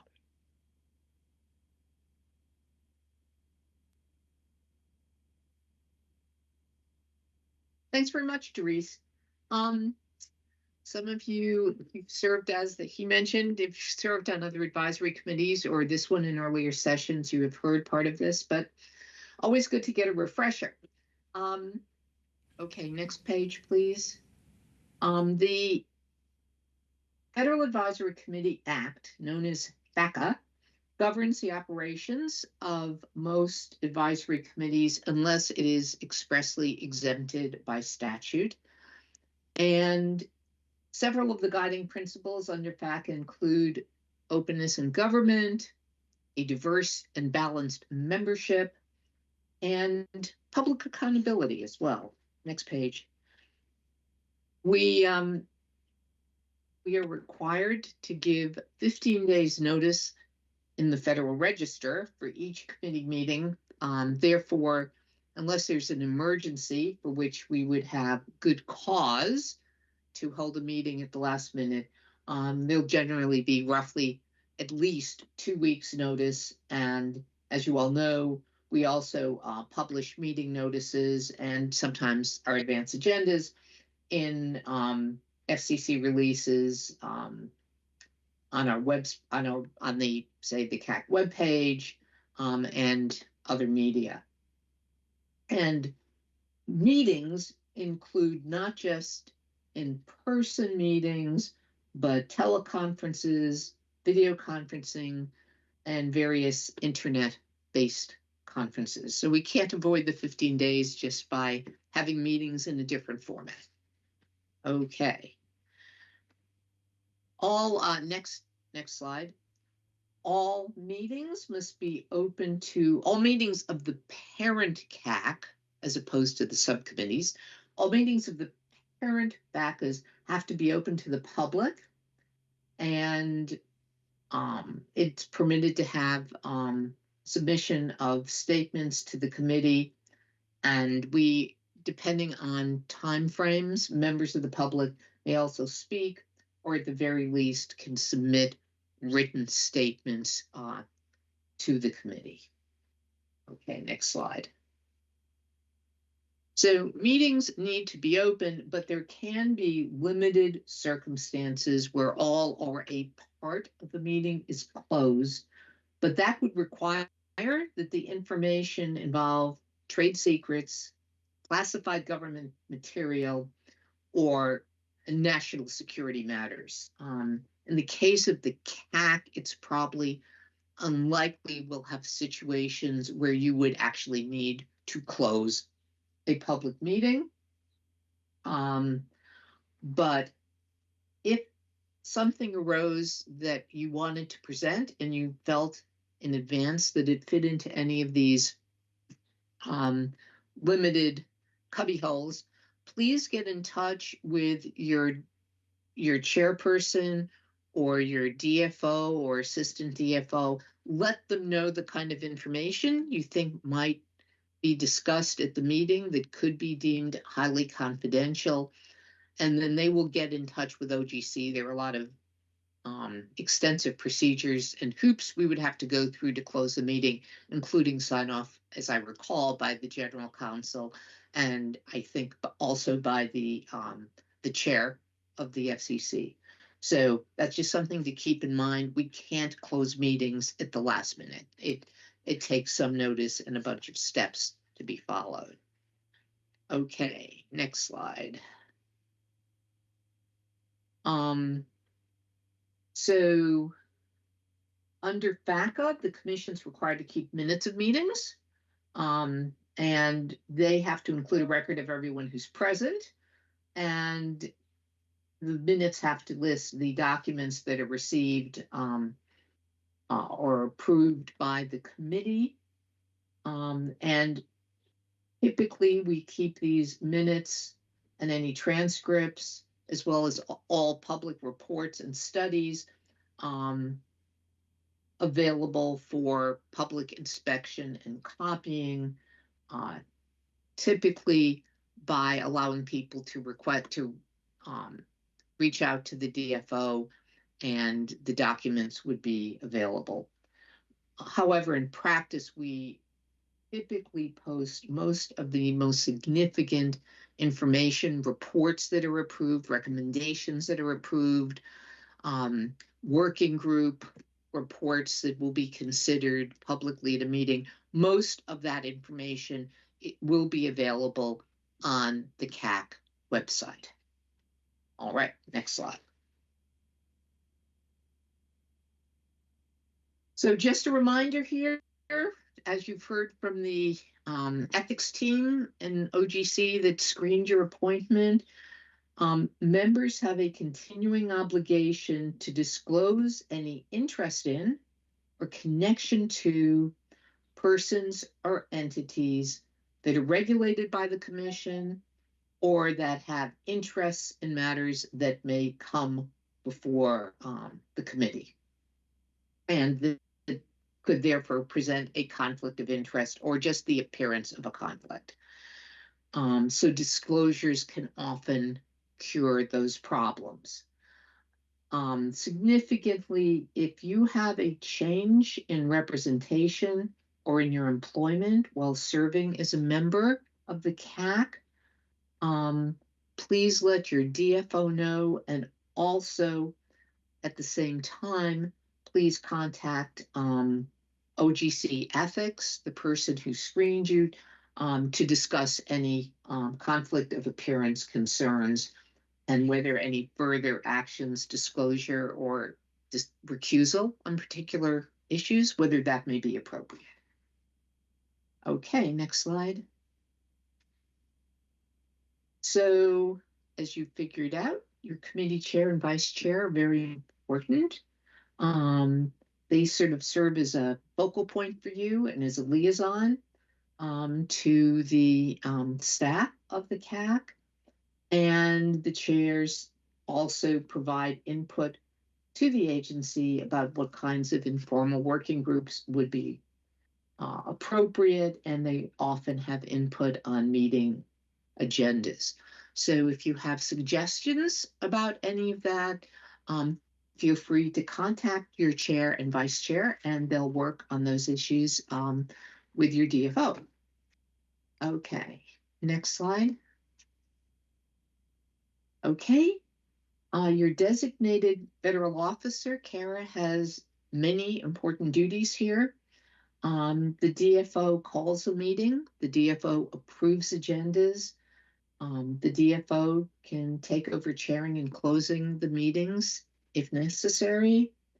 The DFO helps to maintain all the committee records. And here, please note, and I think Therese mentioned this, that the DFO should be copied on all emails that are substantive and pertain to the business of either the full committee or the working groups. And let's see, next slide. Okay, you can skip the slide on record keeping and that page. Also, you can skip. Okay, move to the next one. Thank you. Informal working groups, a couple of cans and cannots here. You can and often will need to gather information, but you can't do that through formal surveys, and we'll explain why you can't later on. You can develop working plans, you can draft reports, you can have discussions of preliminary findings. You can meet in closed sessions without public notice because you're a working group as opposed to the formal parent committee. So that makes life somewhat easier because you don't have to wait 15 days and publish a Federal Register notice about your meetings. You can meet informally on an expedited time frame if you need to. And one of the major roles that you would have is to make recommendations about the issues you're studying to the full CAC. Okay, next page. Okay, so here are a couple of cannots. A working group cannot function as a de facto parent advisory committee. So that means that the working groups cannot make recommendations directly to the commission, but have to make recommendations to the parent CAC for adoption and review. And when the recommendations from the working groups come to the full committee, they can't be rubber stamped. There needs to be a full discussion, full consideration before the vote. Also, working groups cannot make any decisions that are binding on the full committee. Okay, next page. I mentioned surveys earlier. Our agency considers working groups to be subject to the Paperwork Reduction Act, since the advisory committees operate under the auspices of the agency, and the agency is subject to the Paperwork Reduction Act. So if you're in a working group and you want to do some kind of a survey of 10 or more people, you need to advise your liaison and your DFO so that we can evaluate whether the survey would trigger the PRA. Because if it triggers the PRA, then you need OMB approval for the survey, and the whole process takes 3 to 6 months. And since you're operating under shorter time frames, usually that's impracticable. So therefore, some of the experts in OGC might work with you, find out what information you want to get, and figure out whether you can obtain that information in a manner that wouldn't trigger the PRA. And that might be by posting some very open-ended general questions that wouldn't trigger it. And there are a couple other mechanisms that OGC might be able to propose that would allow you to get the information you need, but perhaps you divide up questions into smaller groups. If there are certain entities you want to reach out to, having different questions for different kinds of groups. So that might be another way to keep the questions to 9 or less. But anyhow, we would work with you on that to help you get the information in a timely manner. Okay, next slide.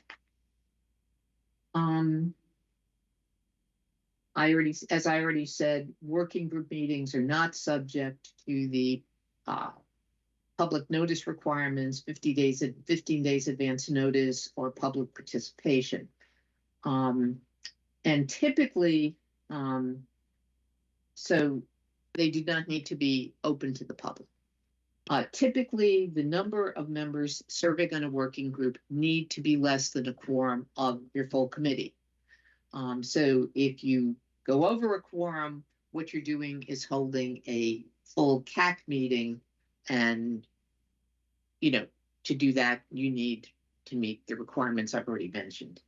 So when we set up the working groups, you will find that there's never more than a quorum. Now, people sometimes ask, does this mean that if you want to sit in on a working group meeting and you're not a member, that you can't do it because you're in the same room or in the same phone call?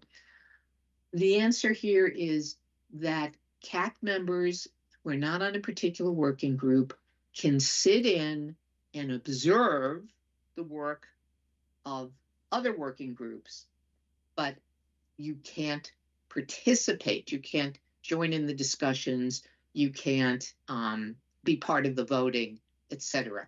But you can get yourself informed as to what's involved, because you can, and I put it in quotes, sit in on the meeting. Okay, next slide. So typically, the meetings of the working groups will need to be approved in advance, and the agenda approved by whatever liaison is working with you. And often the DFO may participate as well. We typically treat the discussions among members of the working group as confidential. And as I said, members of the CAC can attend and observe, even if they're not part of the working group, but they just can't vote. Now, the other point here is, if you go to the next slide, please, that to gather information, working groups can invite third parties, maybe experts on something, to make presentations to you. However, once a third party has finished his or her presentation and answered any questions, that individual should leave the meeting. The individual can't be part of your deliberations and can't be part of, obviously, of any voting. So the role of a third party is to simply give you the information you need, but they can't participate in any subsequent debates you have on that topic. Okay, next slide. Some of you are familiar with the ex parte rules, and they apply to presentations made to a committee or its working groups, and to presentations between members of the committee or working groups and FCC staff or decision makers like commissioners. Typically, and I believe the CAC has done this or will do so shortly. Next slide, please. The Bureau will issue an exemption notice, which provides that you do not have to make ex parte filings if you have been involved in ex parte communications with decision makers, but we will ensure that those communications, if they're taken into consideration in a pending proceeding, staff will make sure that those communications get into the record of the proceeding, because we can't rely on these ex parte communications unless they are part of the formal record of a proceeding. And I would just note, go to the next slide, please, that if you're speaking on behalf of the CAC or working group, and you limit your presentations to CAC related matters, then the exemption would cover you. But if you're a member of the committee and you are speaking to, say, making presentation to a commissioner, but you're doing it in your individual capacity on behalf of your organization and not on behalf of the advisory committee, then you would have to file an ex parte, because the exemption wouldn't apply to you. It only applies to communications in your role as a member of the CAC or its working groups. Okay, next slide. Almost done here. Just a reminder that it's fine if you're asked to make to discuss the work of the CAC or the working group with the media or third parties. But if you were doing so as a member of the CAC or working group, you should only be discussing things, records and information that are public. So not things that are still, subject to debate, but things that are still public. On the other hand, if you want to express your personal views about matters that the CAC is working on, that's also fine, but you need to be very clear that you're not speaking for the CAC, even if you're the chair or the head of the committee, that if you're giving your individual views, please make very clear that they're your views on these topics and not those of the full committee. Next slide. And the main thing here is that we just don't want to create the impression, if you're speaking about your own views or your company's views on something, that you're not, misrepresenting inadvertently the position of the CAC. unless it's something that the CAC has already voted. Thing.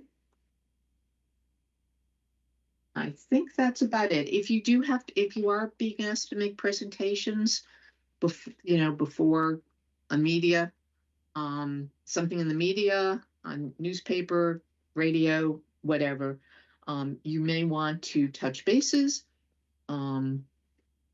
with your DFO, to just give everyone a heads up and make sure it's clear who you're representing when you have those interviews.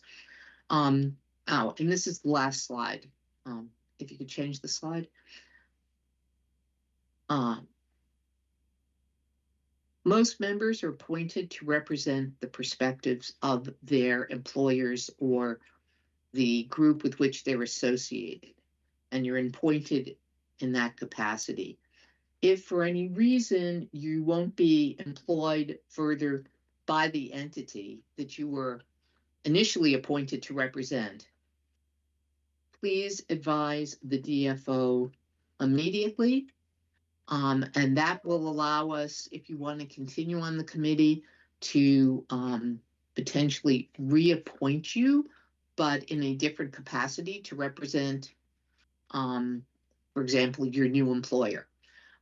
But we can't do that unless we know that there's a change in your representation. So if you see that coming, if you're going to be retiring or taking on some new job, and that's sort of imminent in the next month or two, please get in touch with Diana or Kara, and they'll help work with you on that. And that's it, unless there are any questions. Yeah, Mitzi. Hi, just while we have the general counsel, just a couple questions for clarification. First, is there a distinction between informal and formal working groups, or are just all working groups treated the same? All working groups are treated the same. Okay. The CAC has now, I'm not sure what informal means, and it's sort of like a term of art, but the whole point is that they have to, sorry, let me just interrupt you. It's on your, it was just on sense. your slides that sometimes it said informal and sometimes it said, so that's, the question was just driven by the question, the text of the slides.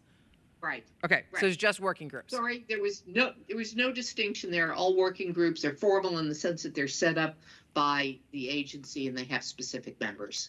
Okay. And I sometimes say informal because you can meet informally, right? It's a sort of fluid situation. Okay, the CAC has 28 members. What is the quorum? Is that 15, 14 plus 1? Yes, exactly. 14 Okay. plus 1. So all formal working groups have to be less than 15, so they can only be 14? Correct. Okay.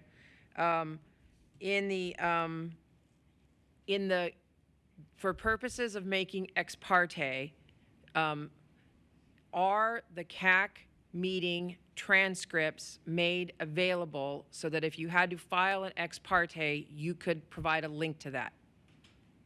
Yes, Okay. absolutely. All right. And then if you want to have, again for ex parte, if you want to have communication with staff during the CAC meetings, as I understand it, what you're saying is, if you're having discussion about something that came up in the working group, if there's action taken, that could be subject to the exemption. If you're saying there were discussions within the working group about this particular thing, that could be subject to the exemption. But if you say, well, members of my organization, whatever, that, when I'm representing something individually, that would require an ex parte under the FCC rules. Correct. If the discussions you're having with, now this would only be discussions like with agency decision makers, right? But if you're having discussions with commissioners or other staff that are involved in a proceeding, but the discussions are in the context of, as you said, a working group meeting or even a full CAC meeting, that would be covered by the exemption. But if you it's sort of what you just wanted to, we're on the same page. But if you step out of that role and now you're meeting with those same people, right? But you're representing the views of your organization, right? Specifically, and not the views of the CAC, then you would need to follow the regular ex parte rules. Okay, so let me just dive in just a moment on that decision maker. So we had 4 people come this morning to give us briefings on different presentations. If we want to ask questions like, I just want to understand this because I'm going to tell somebody later like what this really means, right, in plain English. Okay, one, are the people who came and gave us the presentation, staff, are those considered decision makers? Probably if they're involved, yes, they could be if they're involved in a pending proceeding and they're working on those proceedings. Okay, so if I'm asking for clarification of something so that we better understand it as a CAC, that could be under the exemption. If I'm advocating for something specifically or a viewpoint, I would have to file an ex parte. Correct. Fair enough. All right. Appreciate your time. Thank you, Mitzi, and thank you, Paula and Doris, for that presentation. We are 4 minutes ahead of schedule, so I'm going to use, with my co-chair's agreement, grant you 4 extra minutes of lunch. We will be reconvening at 1:30 right here, and also wanted to say thank you once again to our colleagues from NCTA, as well as Diana Eisner and Josh Bersu from US Telecom for providing us with breakfast and lunch, which is served right back here. Anything else we need to do before we break? Yeah, just know that when we come back from Great. Yes. So I've been advised that if you can make sure and be here at 1:30, because right after lunch we are going to gather and do our group photo up here on the dais. So thank you very much. Enjoy lunch.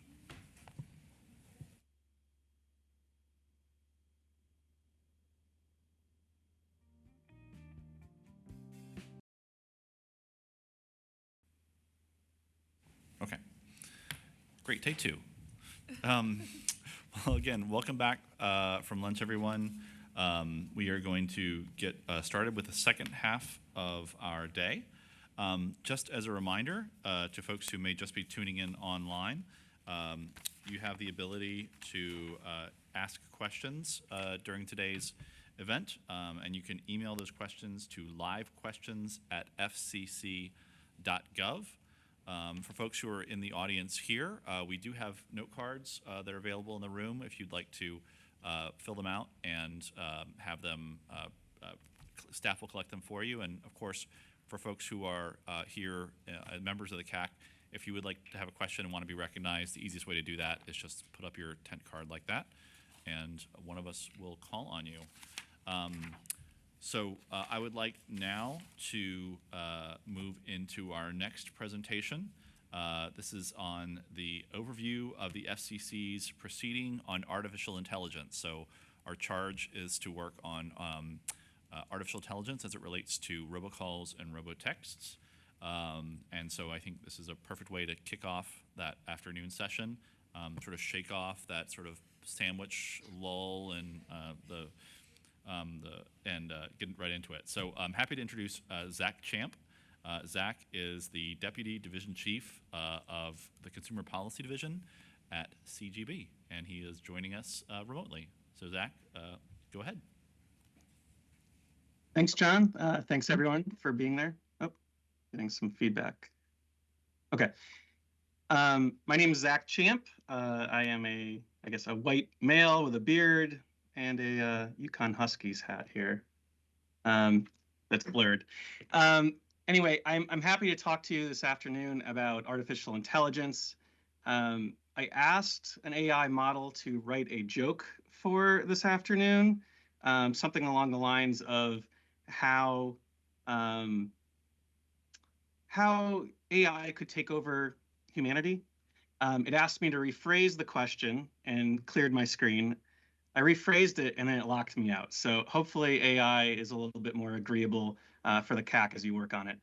But I want to talk about some recent actions the FCC has taken with respect to artificial intelligence and the intersection specifically of consumer protection. Complaints regarding unwanted robocalls and robotexts are consistently the top category of consumer complaints that we receive. Artificial intelligence technologies that can generate content are becoming increasingly prevalent in our society. And these new advances have the potential to perform tasks that would ordinarily require human participation. These can include generating interactive communications by voice calls and text to consumers, along with other aspects. While these technologies can benefit consumers, they also pose new privacy and safety challenges.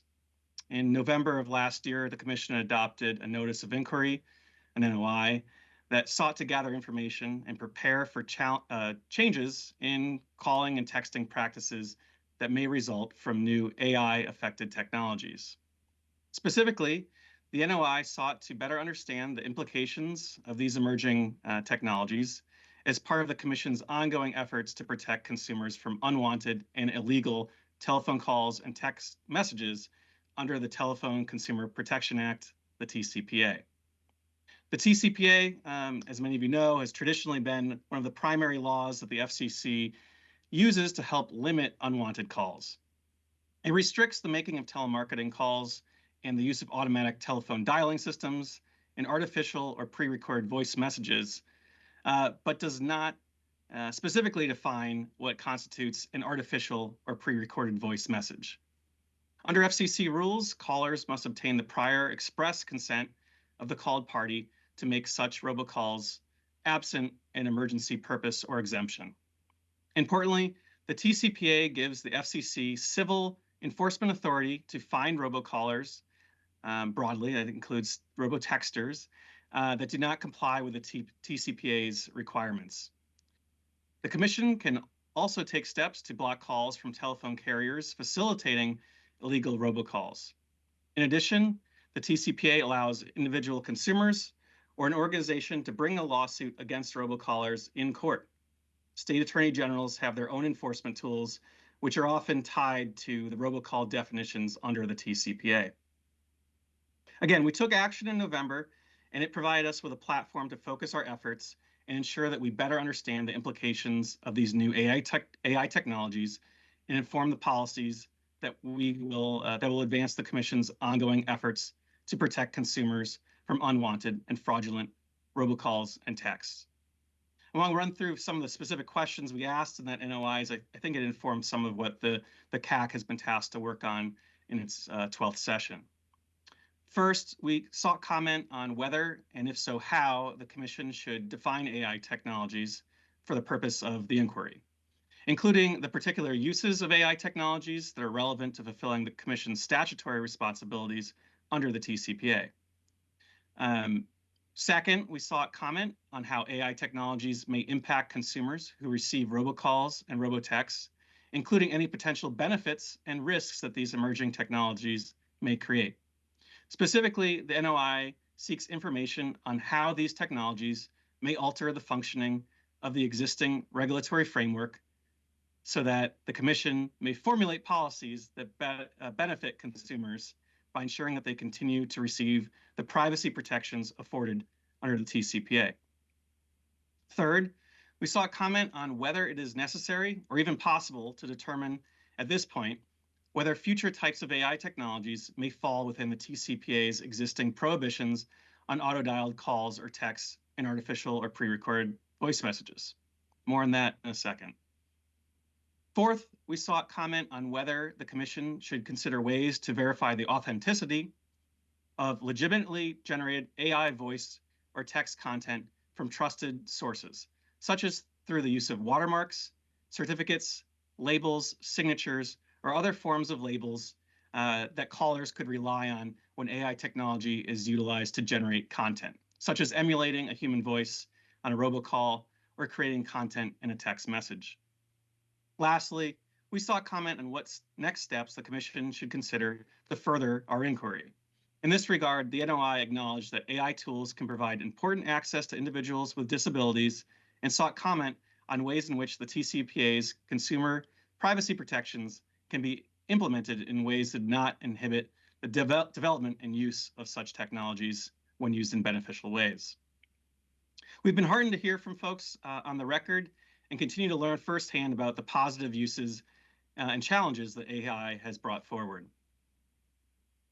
In response to that NOI, several commenters, including 26 state attorneys general, urged the Commission to confirm that AI technologies that simulate a human voice or generate call content using a pre-recorded voice should be considered an artificial or pre-recorded voice for the purposes of the TCPA. In February of this year, the FCC issued a declaratory ruling that recognized that calls made with an AI-generated voice are artificial or pre-recorded voice messages under the TCPA. The ruling confirmed that the use of voice cloning technologies used in common robocall scams targeting consumers is illegal. As a result, callers using such AI technologies must obtain the prior express consent of the called party to initiate such calls absent an emergency purpose or exemption. I hope this background provides you all with a helpful footing as you embark on the work in this involving space. I'm happy to take any questions if time allows, and look forward to seeing the work of the CAC develop. Thank you. Thanks, Zach, and thanks for that presentation. And I appreciate you making yourself available for questions from the audience. So if folks have questions that you'd like to ask Zach while we have him on, I'd just say again, please put your tent card up and we can ask Zach those questions. I can start off. Zach, one of the things I gleaned from the NOI was the need for more data on how AI is being used, both for, in my words, for good and for ill, when it comes to robocalls and robotexts. You know, as comments had came in on the NOI, did certain sort of data sources or the lack of data stand out to you or your colleagues at the Commission about scope? Because I think certainly with a charge as broad as we have here, scope is something that I think we're going to be spending a lot of time working on for our recommendations. Yeah, so we were happy that a number of different entities did provide feedback in the docket. The docket is still open. We are still taking meetings on this issue, and we hope to learn more. I think this is a nascent developing technology. I think you'll find from the NOI that the concept of AI itself goes back decades, but the large language models and the implementation into existing workflows and work streams is really something new and is accelerating. So I think it's an opportunity, obviously, for the CAC to examine this moment of time and share more specific feedback from your diverse constituencies about how AI affects us all in the telecommunications space. So I think, you know, for the moment in time that we put open the record, I think comments were helpful. I think, you know, this is a great opportunity to continue to learn more. Thank you. Are there other questions from folks in the audience for Zach? Yes. Sorry, is that Lily? Thank you so much. Oh.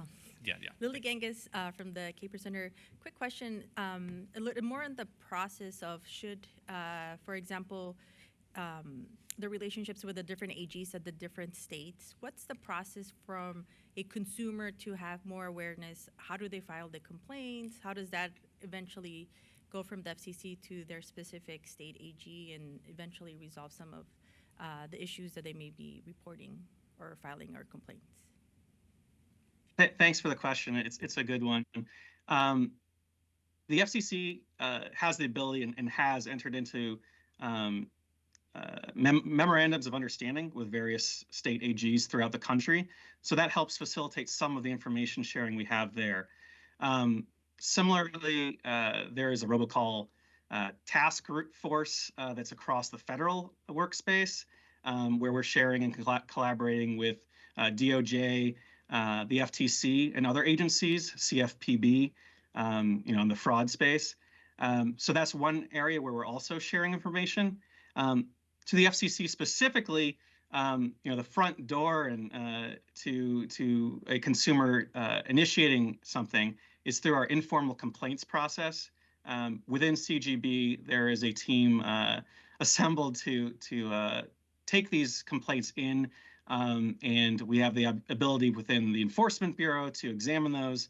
Some of that information is also the source of what we share with other states, AGs, and with the federal space to identify trends and examine there. So there's a number of ways to submit issues to the FCC itself. Can't speak to exactly how 50 plus state AGs do it themselves, but I'm sure there's a process there as well. Thank you, Zach. Any other questions? I see Olivia's tent card up. Go ahead, Olivia. Hi, Zach. Olivia Wine, National Consumer Law Center. My colleague Margot Saunders couldn't be here today because of weather affecting her air travel. So she's the expert on TCPA for National Consumer Law Center. I did have a clarifying question. So this is by way of explaining where this question is coming from. It's my attempt at better understanding where we are in this AI robocalls landscape. You had mentioned something about a watermark or some way of distinguishing an AI-generated call, or I guess AI-generated text. Is that something that is under consideration or something that could be under development soon? Like, was that just an idea? Well, the concept of watermarks, it goes back to like the early Photoshop days. There's a lot of challenges about what's a true image, and watermarking has been part of that. As far as the texting aspect of it, I think we're asking the question. We want to kind of see what's possible. There's arguments that certification or end-to-end sort of encryption or something is what's useful there. But I do know that in the executive orders that the administration has put out, and in some international guidance on AI, especially with deep fakes and the like, watermarks was something that got some attention. So perhaps it's more in the video space, or maybe it's an auditory sort of thing. But we asked the question and want to kind of see what the current state of things is as far as possible technological implementation today, soon, or is it further off? Thank you. Great. I think we have time for one more question. Ryan.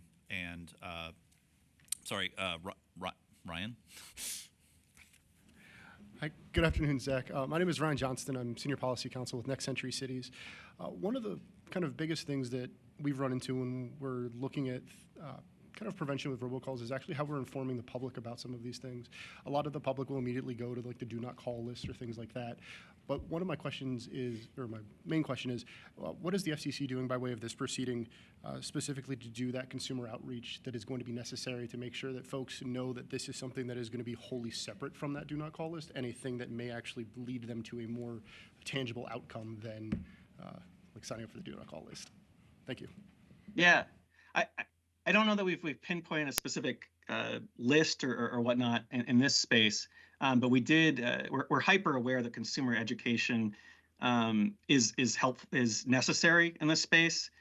So I would anticipate working across the FCC and the CGB holds a number of the divisions and experts that are in the room with you today that work on educating folks about some of these issues. Robocalls, robotexting, and the like. This would be another sort of potential information campaign to various constituencies. And so in the NOI, we did ask specifically, what would that look like? What should we be doing? This seems to be a pretty fast developing space. And so we're going to want to make sure we have accurate, up-to-date information that is consumable and makes sense to folks in a efficient way. Great. Thank you, Zach. Appreciate you making the time to chat with us. I think we are now going to move into our general discussion by members. So what does that mean? Thank you. From my point of view, if you read the charge letter, I'll tell you my impressions when I read it from my good friend Alejandro here. Is that it is a very broad ask of our CAC.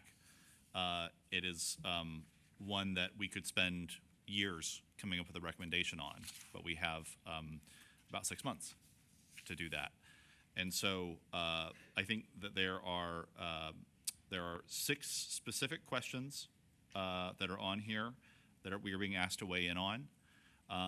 Depending on how you read the first paragraph of the charge letter, where you ask about that we're asked to weigh in on how AI affects robocalls and robotexts, you could see that as 2 separate silos as well. So there are a lot of questions.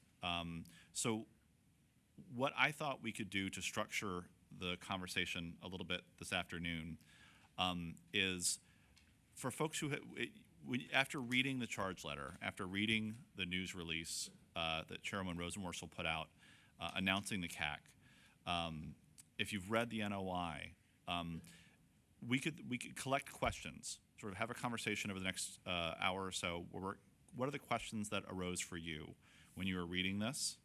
And then I think from those questions, we can draw an idea of what an outline and a plan of action could be to start working on recommendations, how we would structure that work, how we, if we want to create 1 or more working groups on this to look at it.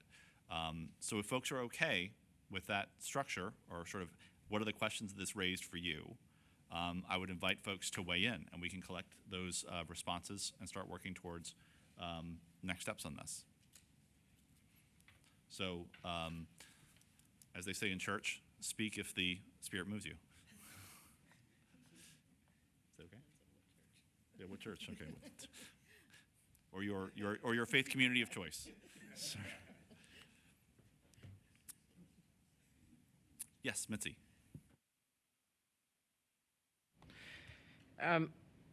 So one, I will confess that I did not read the NOI. I did not realize I should have done that.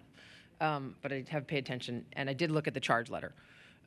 So one thing I would, given and also in light that if there's a working group, that the limitation of it is 14 people, I think that the charge letter and the different numbering of that provides a pretty good basis for splitting up the work. For the first 2 in the charge letter, which was, I think it would benefit, I guess the one question is it possible to get a more in-depth briefing? I guess if you have a working group, but you can have other people listen in. I did notice that there is a link to the workshop. That's for those of you in the room that have the how to better understand the impact of robocalls. There is a link they recorded the workshop in which they talked about AI's impact on communications, which I will take a look at and may be beneficial. The first part is, and I'm thinking of also how we handled the nutrition labeling and something, there was some technical thing that we had to do, but it was helpful, the robocalls, right? So one, it was helpful to get some briefing or some foundation to kind of understand the technology itself, and then that made for a better conversation. And looking at the other portions of the charge, to me, the first of how the Commission can prevent AI, how it's being used to help consumers avoid unwanted robocalls, and how they can encourage some uses, might be one section. There is a specific section which is looking at how AI is being used to enable people with disabilities to make calls, which may be a different section or part of the use. And then the last one seems to be around how the commission can encourage those consistent with requirements of the TCPA, and what outreach and education. And so maybe that outreach education and consistent with it maybe is a third working group, which kind of, so if everybody could get the technical things, one group sort of focused on like, okay, what can the FCC be doing? One group could be focused on like uses and potentially the disabilities, the positive uses, and then another group that's focused really more on the outreach, so that people might have a primary group that they're working in on, but they could always sit in on the other ones. I think that could basically help split up the work and also address the size limitations on the working groups.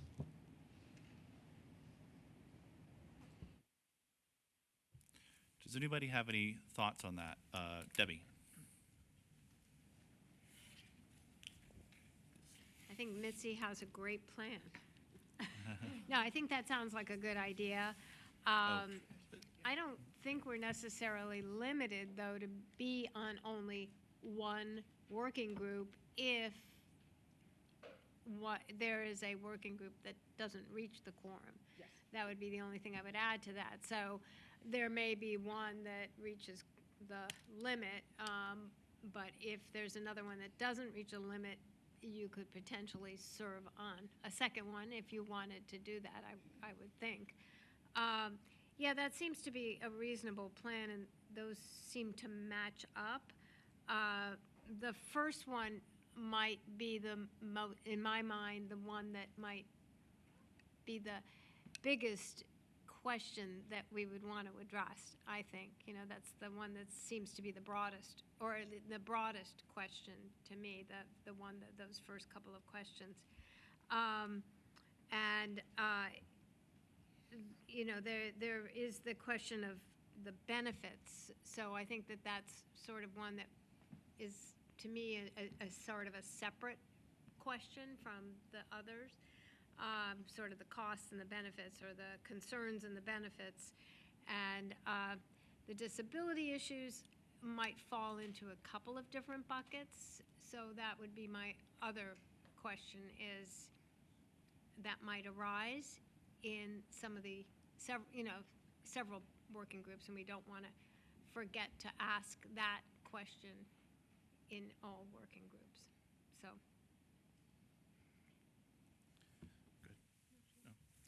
Thanks, Debbie. How do you do this? Yes. Hey, go ahead. Yeah. Okay. To me, my very important question and the topic is the outreach and education. This unwanted illegal robocalls really affects the immigrants, and English is a second language. I highly recommend from this working group that it's a separate discussion, because this is the only way we can protect them. You know, technical part for the people that we serve anyway don't really understand that. They just want to be protected. They just want, you know, collaboration between the government, the cable companies, and them, for them to stop this. I mean, how many years NBC's been doing robocalls since it started, and they understood it now, but we're just scratching the surface. So I'm really recommending that the education and outreach be a separate discussion or committee. Thank you. Thank you, Faith. Oh, I don't know if, I think Linda maybe had her card up, and then I'll go to you.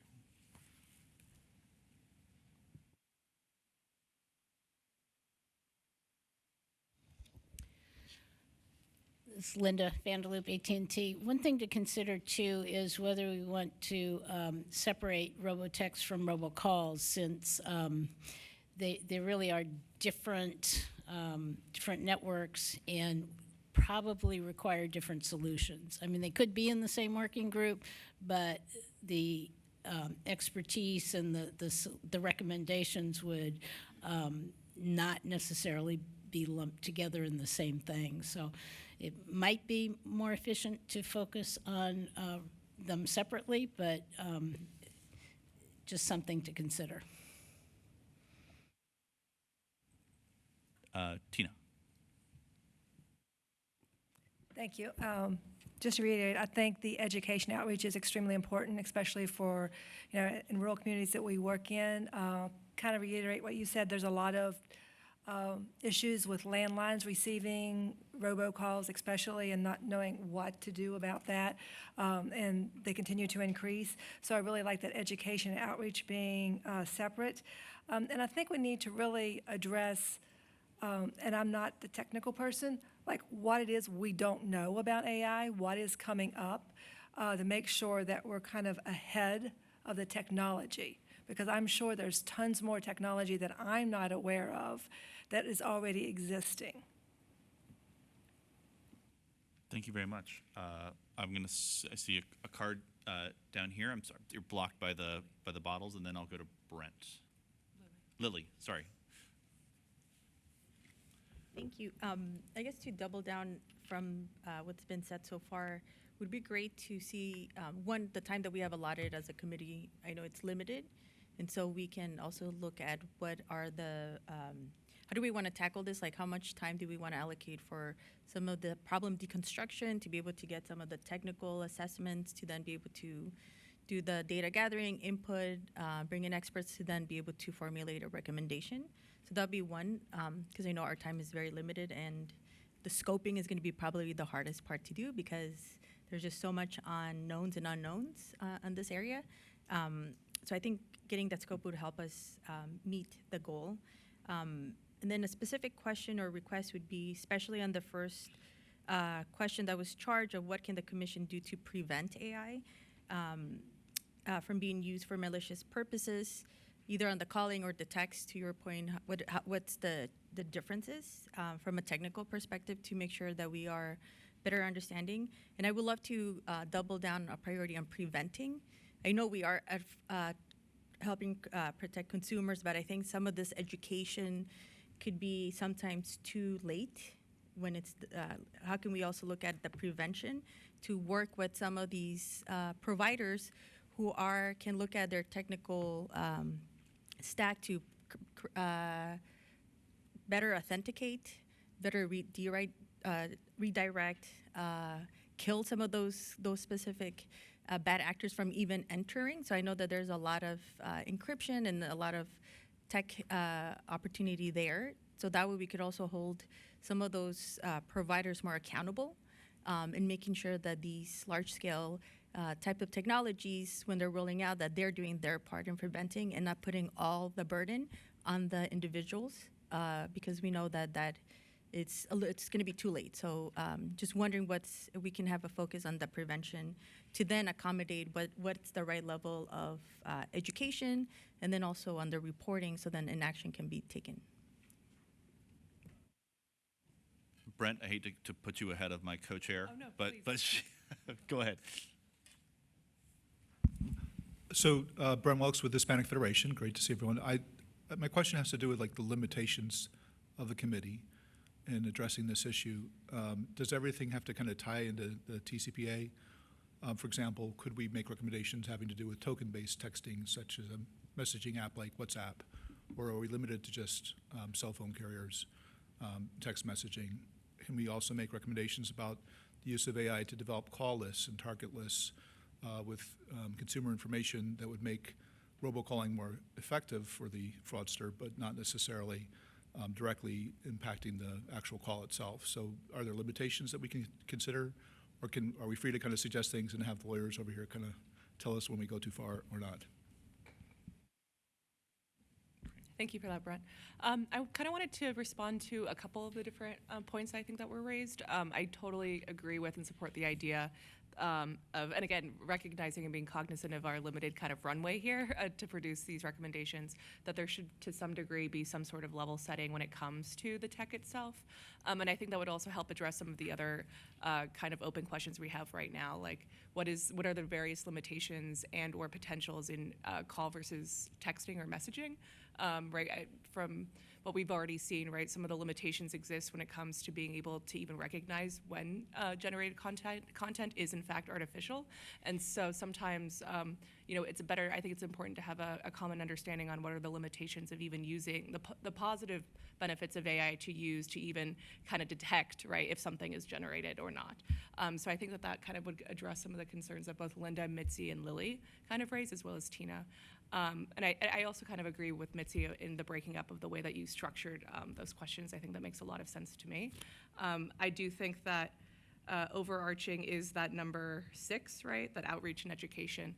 I think in many ways that last kind of charge also kind of underpins all 5 of the top questions, because I think whatever recommendations we make to 1 through 5 will have direct implications and inform what we kind of arrive at as a consensus in number 6. So, pulling together a few of the threads that I'm hearing so far, and we should continue this conversation. What I've heard from several folks, and I think Claudia encapsulated it very well in sort of the need for level setting. Speaking for myself, I'm not an AI expert. I did stay at a Holiday Inn Express last night, but I could use I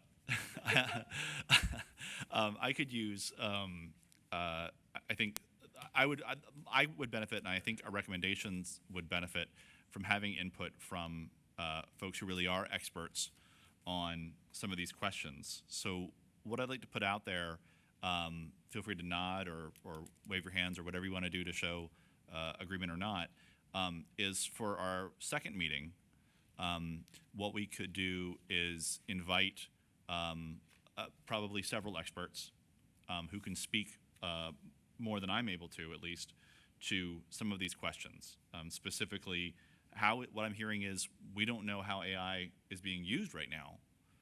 We kind of see from the comments in the NOI, how industry, for example, is using it to protect their networks. I've seen certainly in things like the statement that Commissioner Starks put out with the NOI that there is concern about the bad guys using, I think there's a new tool called Fraud GPT out there to help them make more convincing phishing emails. But have somebody who could talk about that. So that's sort of 2 experts I could see, how it's being used by industry now, how it's being used by bad guys for robocalls and robotexts. And then I heard a third piece, which was, where does, and I think Brent was speaking to this a little bit, is, where do solutions that we could potentially come up with, how do those align with the FCC's authority? And there may be some, I would say there may not be unanimity about what does or doesn't.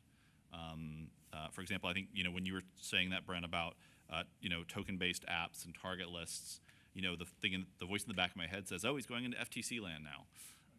So maybe that is FTC, or maybe it is under FCC's jurisdiction. But I think somebody who's versed in that would be a good expert to have. I know in Zach's presentation, he spent a lot of time talking about how the work the FCC has done on this aligns with the TCPA. Like, that seems to me to be sort of the major piece of authority that the FCC is drawing on and could draw on to act upon recommendations that we might make here. But maybe there are other parts of authority, pieces of authority that the FCC may draw on to act on recommendations that we make here. So I guess I'll put out there for head nods or shakes or dances for the next meeting, inviting an expert on good uses of AI, bad uses of AI, and somebody who can speak to sort of how action on AI by the FCC does or doesn't align with FCC authority. Yes, no, Debbie, Mitzi, Mickey, go ahead. Yeah. One is, when is the next meeting? And 2, I'm going to guess that that's an insufficient timeline, because by my math, we roughly have 4 months to get this done, which, working backwards, means if it's October 1st, it means September you want to have things are drafted and you're wordsmithing back and forth. we're in April, and that gives us May through August, and I'm sure there's some summer vacations in there. So to me, what would, in terms of timeline, if that discussion or presentation, and I don't know how to get around the sort of us all meeting or the public, and maybe it's just an online meeting and everybody can listen in on it. The presentations of like, I like your idea of what the presentations would be. If that timeline happened like in the next couple weeks, so that we had that, and then whatever way we split up the working group things could start, and then the next meeting that we have is coming back and having a preliminary discussion of what our best ideas are, and then you can also hone it a little bit with what they have authority. That would be my, I think, Debbie too. Yeah, exactly. I was going to talk about the crunch of time. We've been here before. Those of us who've been on the CAC and had short time to do work, and we know that what it takes, and we're going to be doing this over summer time when people will be coming and going. So what can we do to help facilitate? Because I think you're absolutely right. It would be helpful to have more definition to some of these questions, more that will help the working groups get started on what they need to do. How do you do that without perhaps having another public meeting? Do you set up the working groups and then have those questions addressed in the individual working groups? Or do you do them in some sort of full public CAC meeting? But I assume there's not another big CAC meeting in short order. So how do we accomplish that? Because we want to take advantage of the calendar that we have, and having sensitivity to the fact that July and August are a tough time to have people do regular working group meetings. So I think Mitzi and I are thinking about that calendar. So, Diana, and then Linda, if you want to weigh in on those. Just in response to what Deborah just mentioned, I just wanted to throw out a possibility maybe we could explore, because I also work on another FACA and in their work group setting. So if you had, for example, like a technology kind of work group, they conduct interviews with experts, and it's separate and easier for them to handle than trying to have like the whole meeting. So there may be mechanisms that we could explore, especially with the timeline that Deborah's mentioning. Thank you. Linda.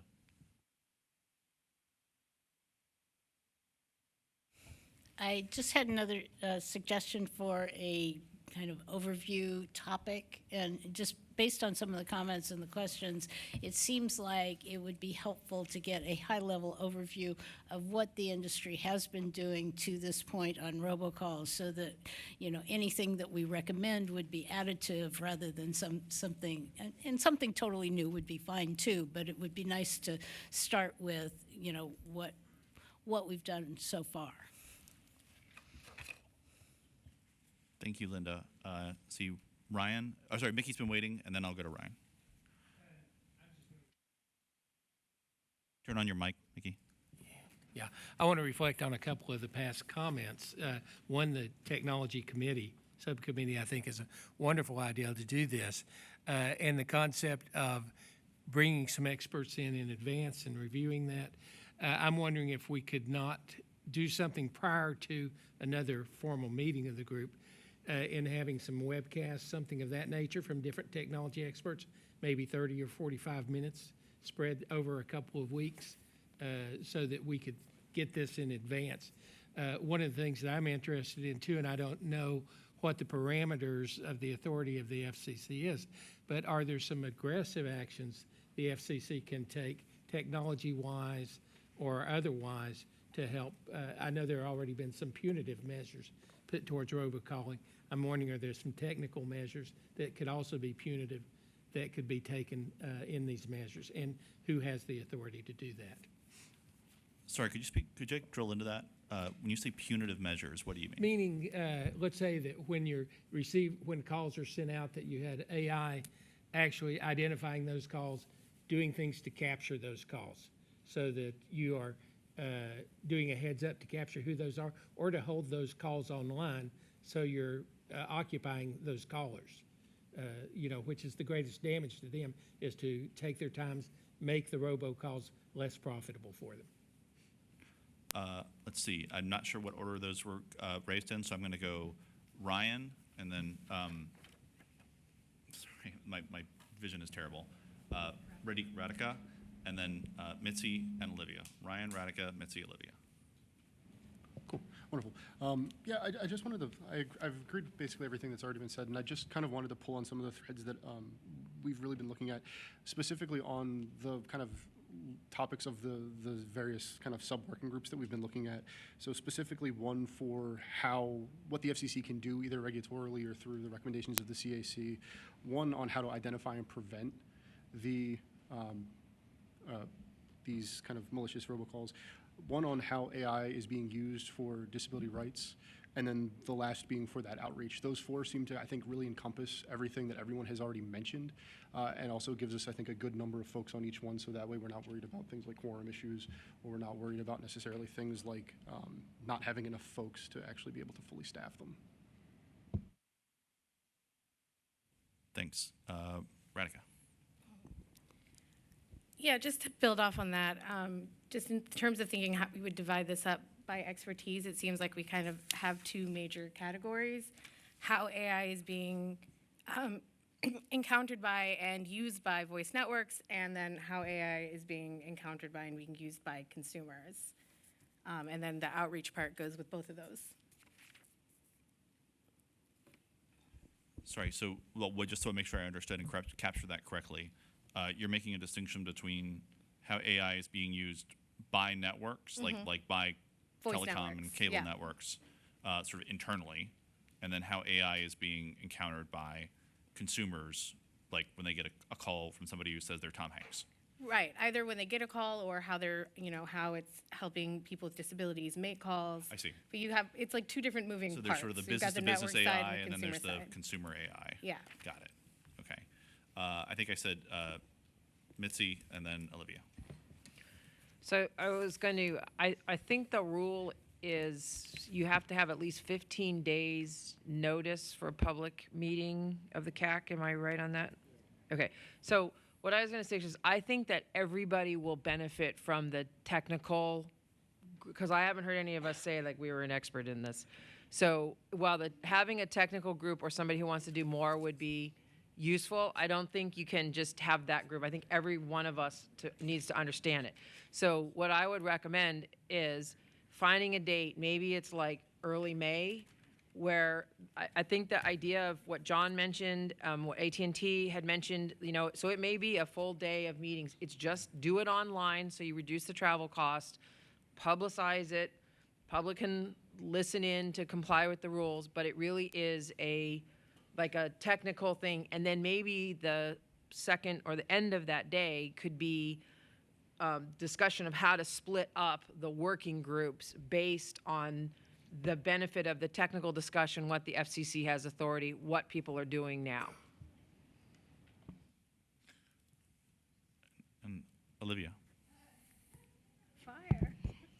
So my request is, or thought, is for if there's a technical group dealing with the unwanted AI robocalls, robotexts, and it's sort of putting a flag in solutions that would require the consumer to pay for that type of protection from the unwanted, because the impact would be that low-income households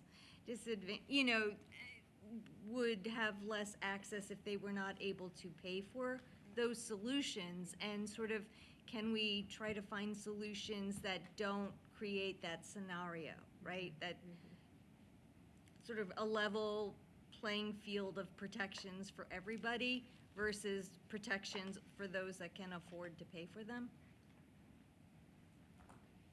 I'm going to go Radhika and then to Brent.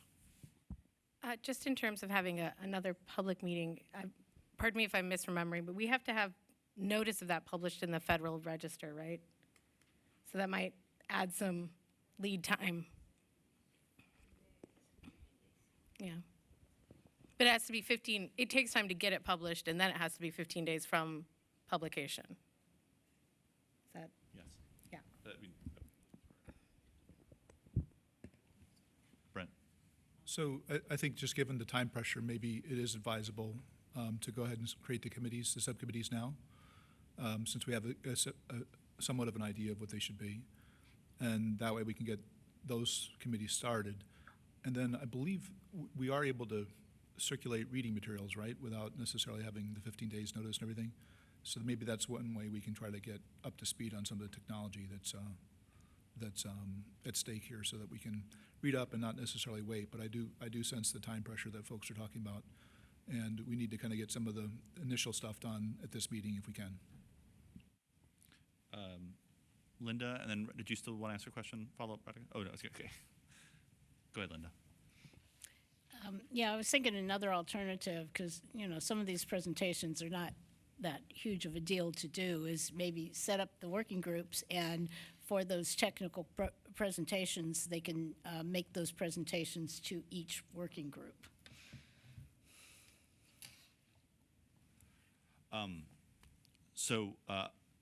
I hear you on wanting to get business done and create working groups at this meeting. The one trepidation I have on that is that if we're going to have working groups, and I think it sounds like there is consensus that we should have at least more than one to address these different sort of buckets that we were talking about, is I would want somebody to step up and say, I am going to be the leader of this working group. Like, I am responsible for the work product coming out of this working group. And I know that many people here have different time commitments that they can put to that. So what I would, rather than creating the working groups today, what I'm going to suggest is, I think I've heard several different sort of iterations. I have 3, 4 working groups. I've heard sort of consumer AI versus business AI. I've heard a technical working group. I've heard a consumer education and outreach working group, and I've heard a sort of good versus bad working theme of the working groups. I haven't heard sort of like consensus yet on sort of on. I would say we can probably do 3 at most working groups is the most we could do. You're putting me on the spot. Okay, so let's not put Kara on the spot. You're putting me on the spot, but I'm okay with that. I know from your point of view. I'm okay with that. I would recommend at this point, I'm hear every voice in the room and where it's going, the direction it's going, the expertise that's provided. And I think the best thing would be to convene, and we should figure out a time via email so we can really get all of this, all of this knowledge in one room at this time. It probably wouldn't be right now, but we could come back and revisit that with 1 or 2 working groups that would focus with the directive of the letter. That's my 2 cents. Great. And we also have Alejandro here who can step in. Yeah, Alejandro has plenty of free time to devote to working groups. Yeah, easily. Okay, why don't we do this? We've collected a whole bunch of input today on this idea. What I'm hearing is yes to working groups, concerned about timing, and making sure that at our next meeting, when we come together, we're not just here to learn more, where we want folks who show up to have already learned something between now and our next meeting, so that when we convene again, we can have a conversation about objectives based on those learnings and scope, right? Am I generally reading the room correctly there? Okay, and if I'm not, and you don't say anything now, this is your last chance. Okay. Mitzi, go ahead. Sorry, Olivia, I had 2 points. One is the reason why, in looking at the charge letter, at the end of the day, we have to deliver findings in 6 areas. So one recommendation is however we align the working groups, a working group should have responsibility for delivering a work product that aligns with one or more of the finding areas. There may be some groups, Olivia's point, there may be some groups that feel like they want to make sure that they are involved in the findings in more than one area. So by getting initial findings done quickly, so you have kind of a working draft, then for groups that definitely want to participate in more than one, you have more of an opportunity to kind of come in and sort of, once you have the idea, of kind of shape that. But again, my point really is, however they get aligned, they should have some relationship to the 6 findings that we have to come up with, because at the end of the day, I think it's more efficient that the working group comes up with something that's going to meet one of those requirements. So what a mechanism for doing that, and I agree with you, Mitzi, that we should, we talked about scoping, and scoping, one way to scope that is the direction the scope that the commission has presented to us. I hope this doesn't get into the sort of the polling issue that we were talking about earlier, but if we put out an email following this meeting to folks and essentially put up I'm going to call it a sign-up genius because I'm a track dad, but it's a sign-up genius that says, here are the 6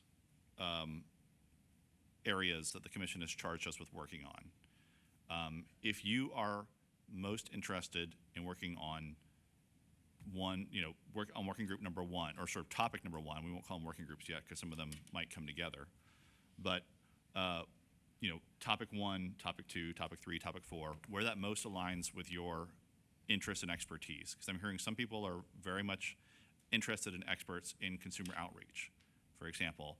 Others might be sound like they're more interested and expert in sort of how industry is using AI right now. So that might be number 2 or number 1. And I think that would also be good because it sounds like some people are interested in more than one of these areas, and some of you only may be interested or only have capacity for one. So putting out a poll, asking you to sign up for one or more of the 6 that most interest you. I'm seeing Katie nodding her head, seeing some nodding here from Cody. I'm seeing Claudia nodding her head. I'm nodding my head. That's critical mass to me. Great. So can we can do that coming out of here. It's just a poll, ask people to sign up for the ones that they're most interested in terms of working groups. Okay. Yeah. All right. Yeah. John? Let's send an email out. I'm sorry. Yeah, it's right. What you're describing is right. Let's take a general survey of among the 6 questions, who's interested in what, and it sounds to me that the working groups will naturally maybe kind of coalesce around a set of questions, or 1 or 2 or 3, and we'll section them off that way. Great. I saw Brent. Yeah. Right. Go ahead.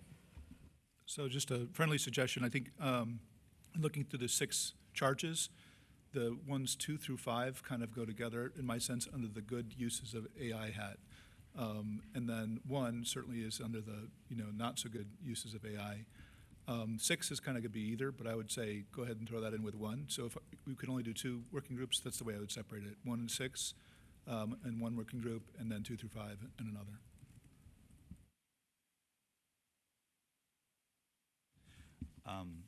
Thanks, Brent. Linda. Yeah, I was going to suggest rather than going through each 6 and then you have to still have to figure out what working groups those go into, just based on the input here, come up with the 3 working groups and then take a poll and make sure that, like Mitzi said, the questions, align, the recommendations are aligned with each one of those 3 working groups, and then let people volunteer for those 3 working groups. Either way is okay, but it's just an idea of how to move it a little bit faster. I think in the interest of just making suggestions, to me, and I kind of got this from the way that you described them, I kind of like the idea of having a working group around consumer needs for protections and benefits. So that's very much a specific use case, right? Really getting into the technical aspects. A second working group on industry uses and the so positive uses, ways that industry is already using these technologies, right, in an affirmative way. But then also at the flip side, what are the limitations therein, or what are they landscaping, right, as looking forward. And then third is that general outreach and consumer education bucket. And I think that in my mind or in my thinking, I think that breaking it up that way does both. So I think everything has a pro and a con within the consumer use case context, in the industry use case context, and then when it comes to best practices for outreach and education. Consumer use cases?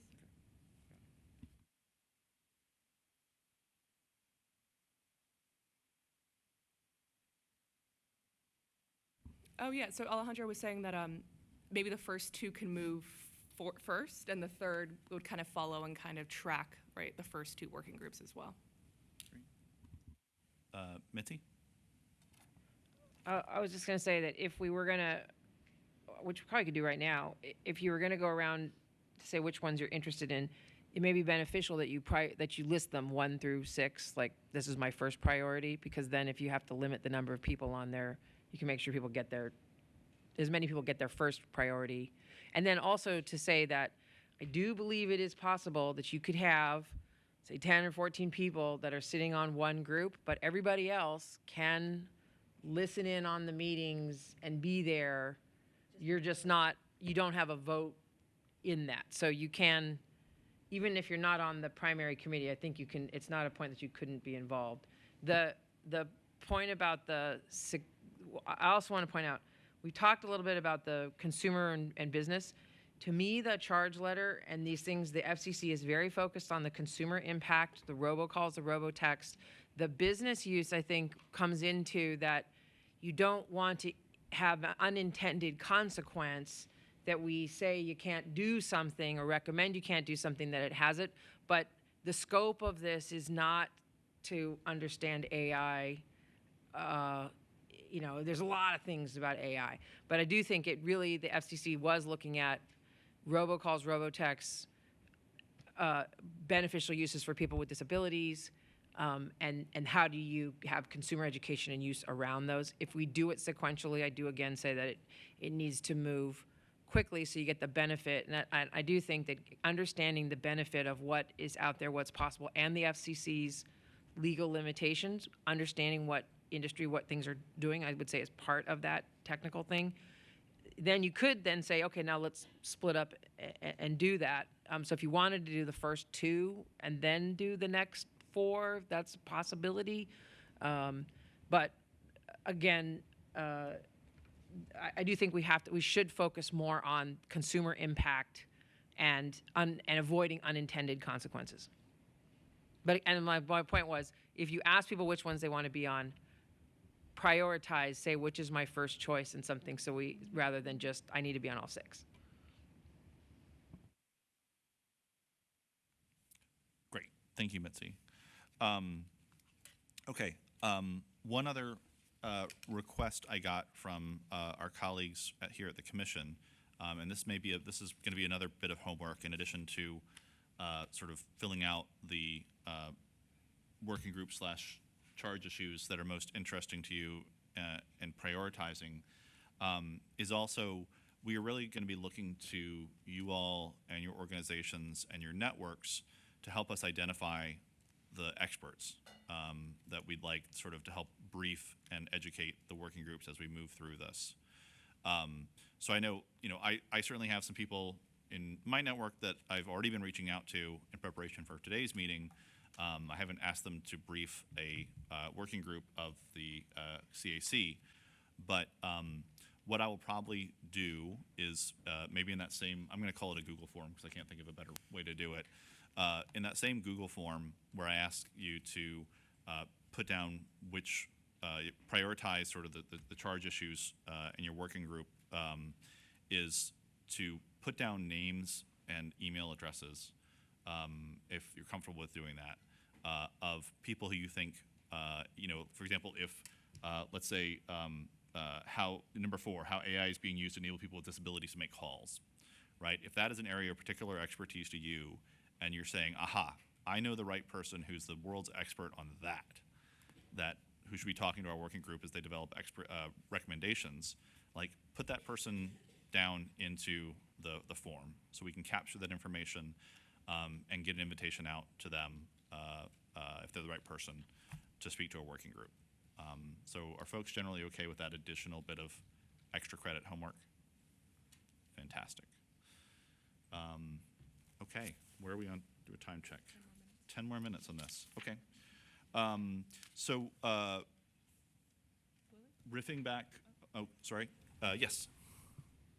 Sorry, just one more addition to that. I think there's a lot of mitigation plans for the robocalls, right, that the providers have to provide, and the FCC reviews and decides whether they're going to stay on the list or not.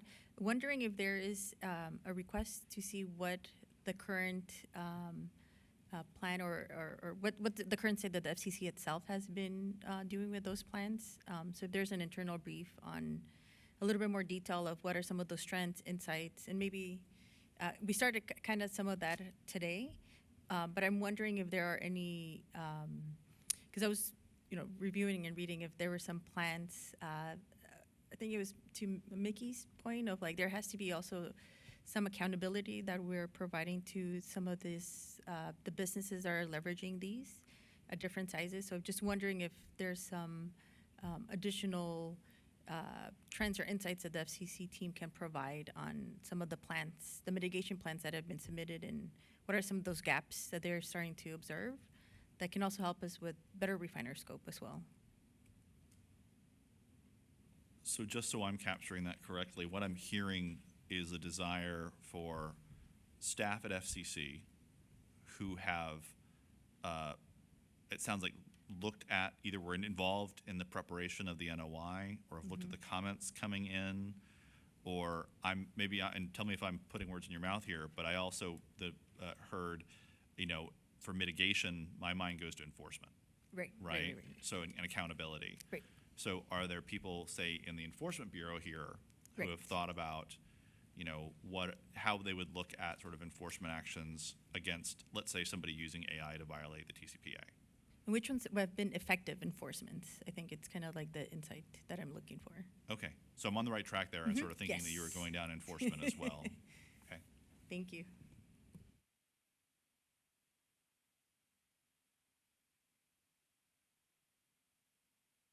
Did you have more questions later? I'm the name tent police today. Great. So in terms of process on this, I'm hearing that we want to try and once we come out of this meetings, you'll have your homework. Are folks comfortable getting their homework back to me by end of next week? See how that shrugs. You're the boss. I'm not the boss. Well, so I guess, why don't we do this?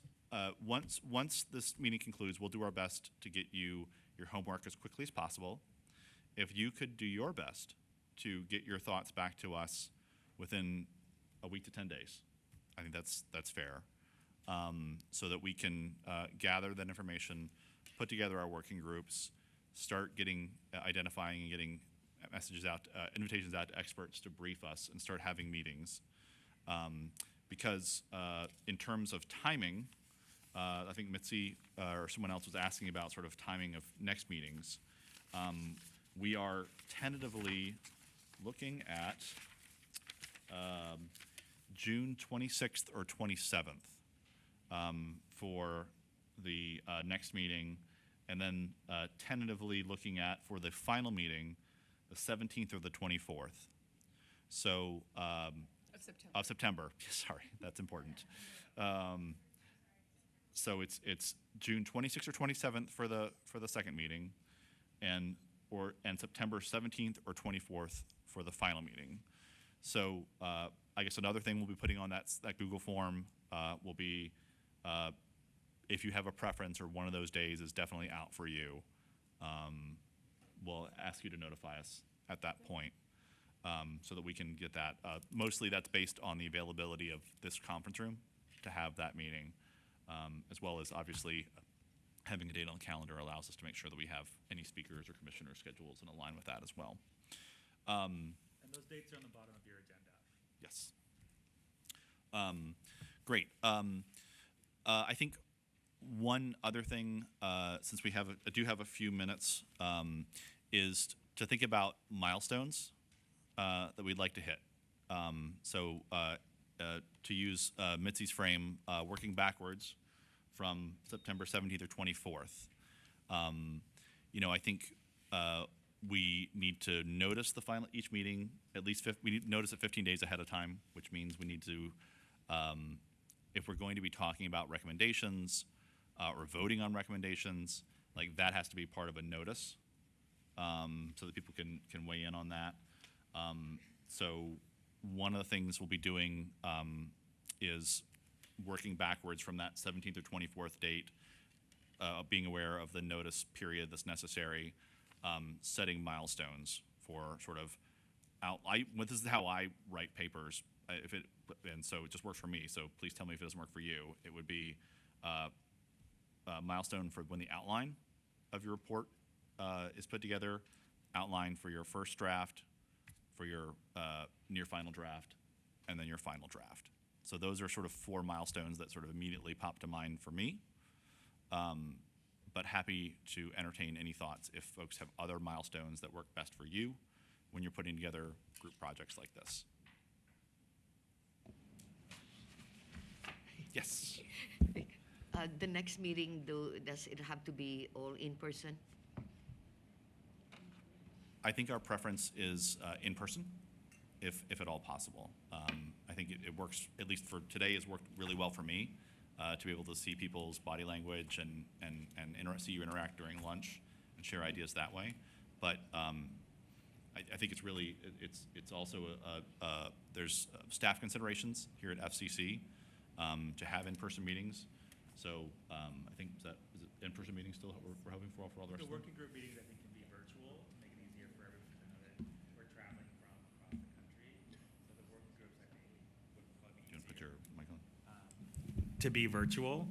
And I think we can talk about, if June is right up against kind of like vacation season, people getting out of school, you guys can definitely talk about maybe you want to have a virtual meeting in June, then another one in September. I think all of that is flexible. I think just pinning down the dates is what's important. Is that okay? Great. Okay. Maybe a hybrid? Yeah. Okay, so let me write this down. Date vote for the meetings, and then I'm hearing a hybrid versus in-person for the for the format? For June. Mm-hmm. Yeah. Okay.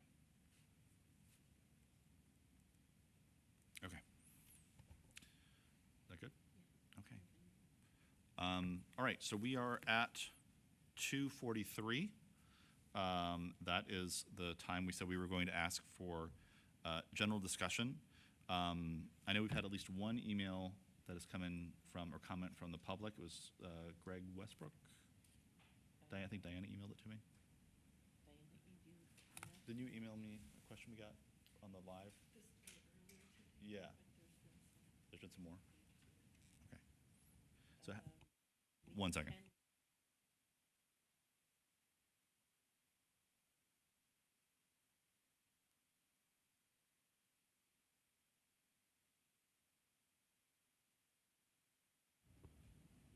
We have one external question from Ken Westbrook. His question is, FCC filings show huge uncertainties and knowledge about how many Americans are scammed via telecommunications, the losses incurred and how the scam occurs, and to whom it's reported.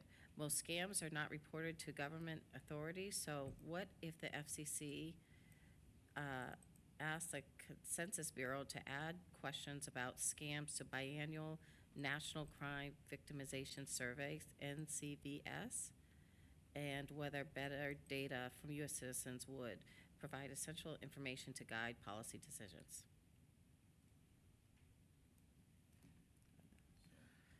A question or a statement? More than a comment. Yeah. It just says a comment to me. Yeah. Rather than a Yes. If there's any comment on that particular comment, other than that, we have not really had any external questions that are worth noting right now. So if there's any general questions for the entire CAC.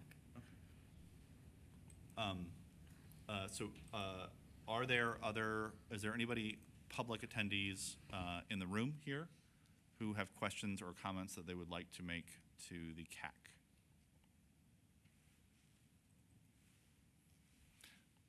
Seeing none, then I guess, what do you want to do? Do we, more general discussion? We can adjourn? Okay. So yeah, there's been no other public conversation, so we may be able to give you 45 minutes of your time back. But before we do that, I would like to turn it over to my co-chair, Claudia, for some closing remarks. And then Alejandro, did you want to say anything? Okay. You're good? Okay, go ahead. Awesome. Well, thank you for that, John. Well, thank you all for joining us today. This was my very first CAC meeting, so it was very memorable, and it was actually a lot smoother than what I had necessarily anticipated. So I really appreciate all of you for that, especially the folks at the FCC. It's been a heavy lift to get us all here, so I really want to give a huge thanks to everyone. I was particularly I really enjoyed the discussion around how to split up these sort of working groups and really tackle this broad charge that we've been given. It's always wonderful to work alongside folks like yourselves, because you guys spot things that I never would have thought of and that never would have occurred to me. So I'm really kind of encouraged by a lot of the fruitful discussion that came out around how to even begin tackling this big undertaking that we're all gonna work together on. Really looking forward to speaking with all of you in the very short time we have between now and our next meeting, and certainly looking forward to and really excited to kind of dig in and get into the weeds around these issues and seeing all the different ways in which we can kind of advance, like I said at the very beginning of this morning, the interests and rights of consumers. And so with that, I will go ahead and give it back to you, John. Great. Thank you, Claudia. I plus 100 everything you just said. But I'd also like to give a special thanks to all of our staff who helped make today possible, in addition to Diana and Carr and Alejandro and Wes and all the other staff who came out here today. They took time out of their day to be here. And there were probably half a dozen people who were just outside to help us get in here and make the meeting run smoothly today. So for them, for our industry colleagues who bought us lunch and breakfast, I would ask one more round of applause for all of them.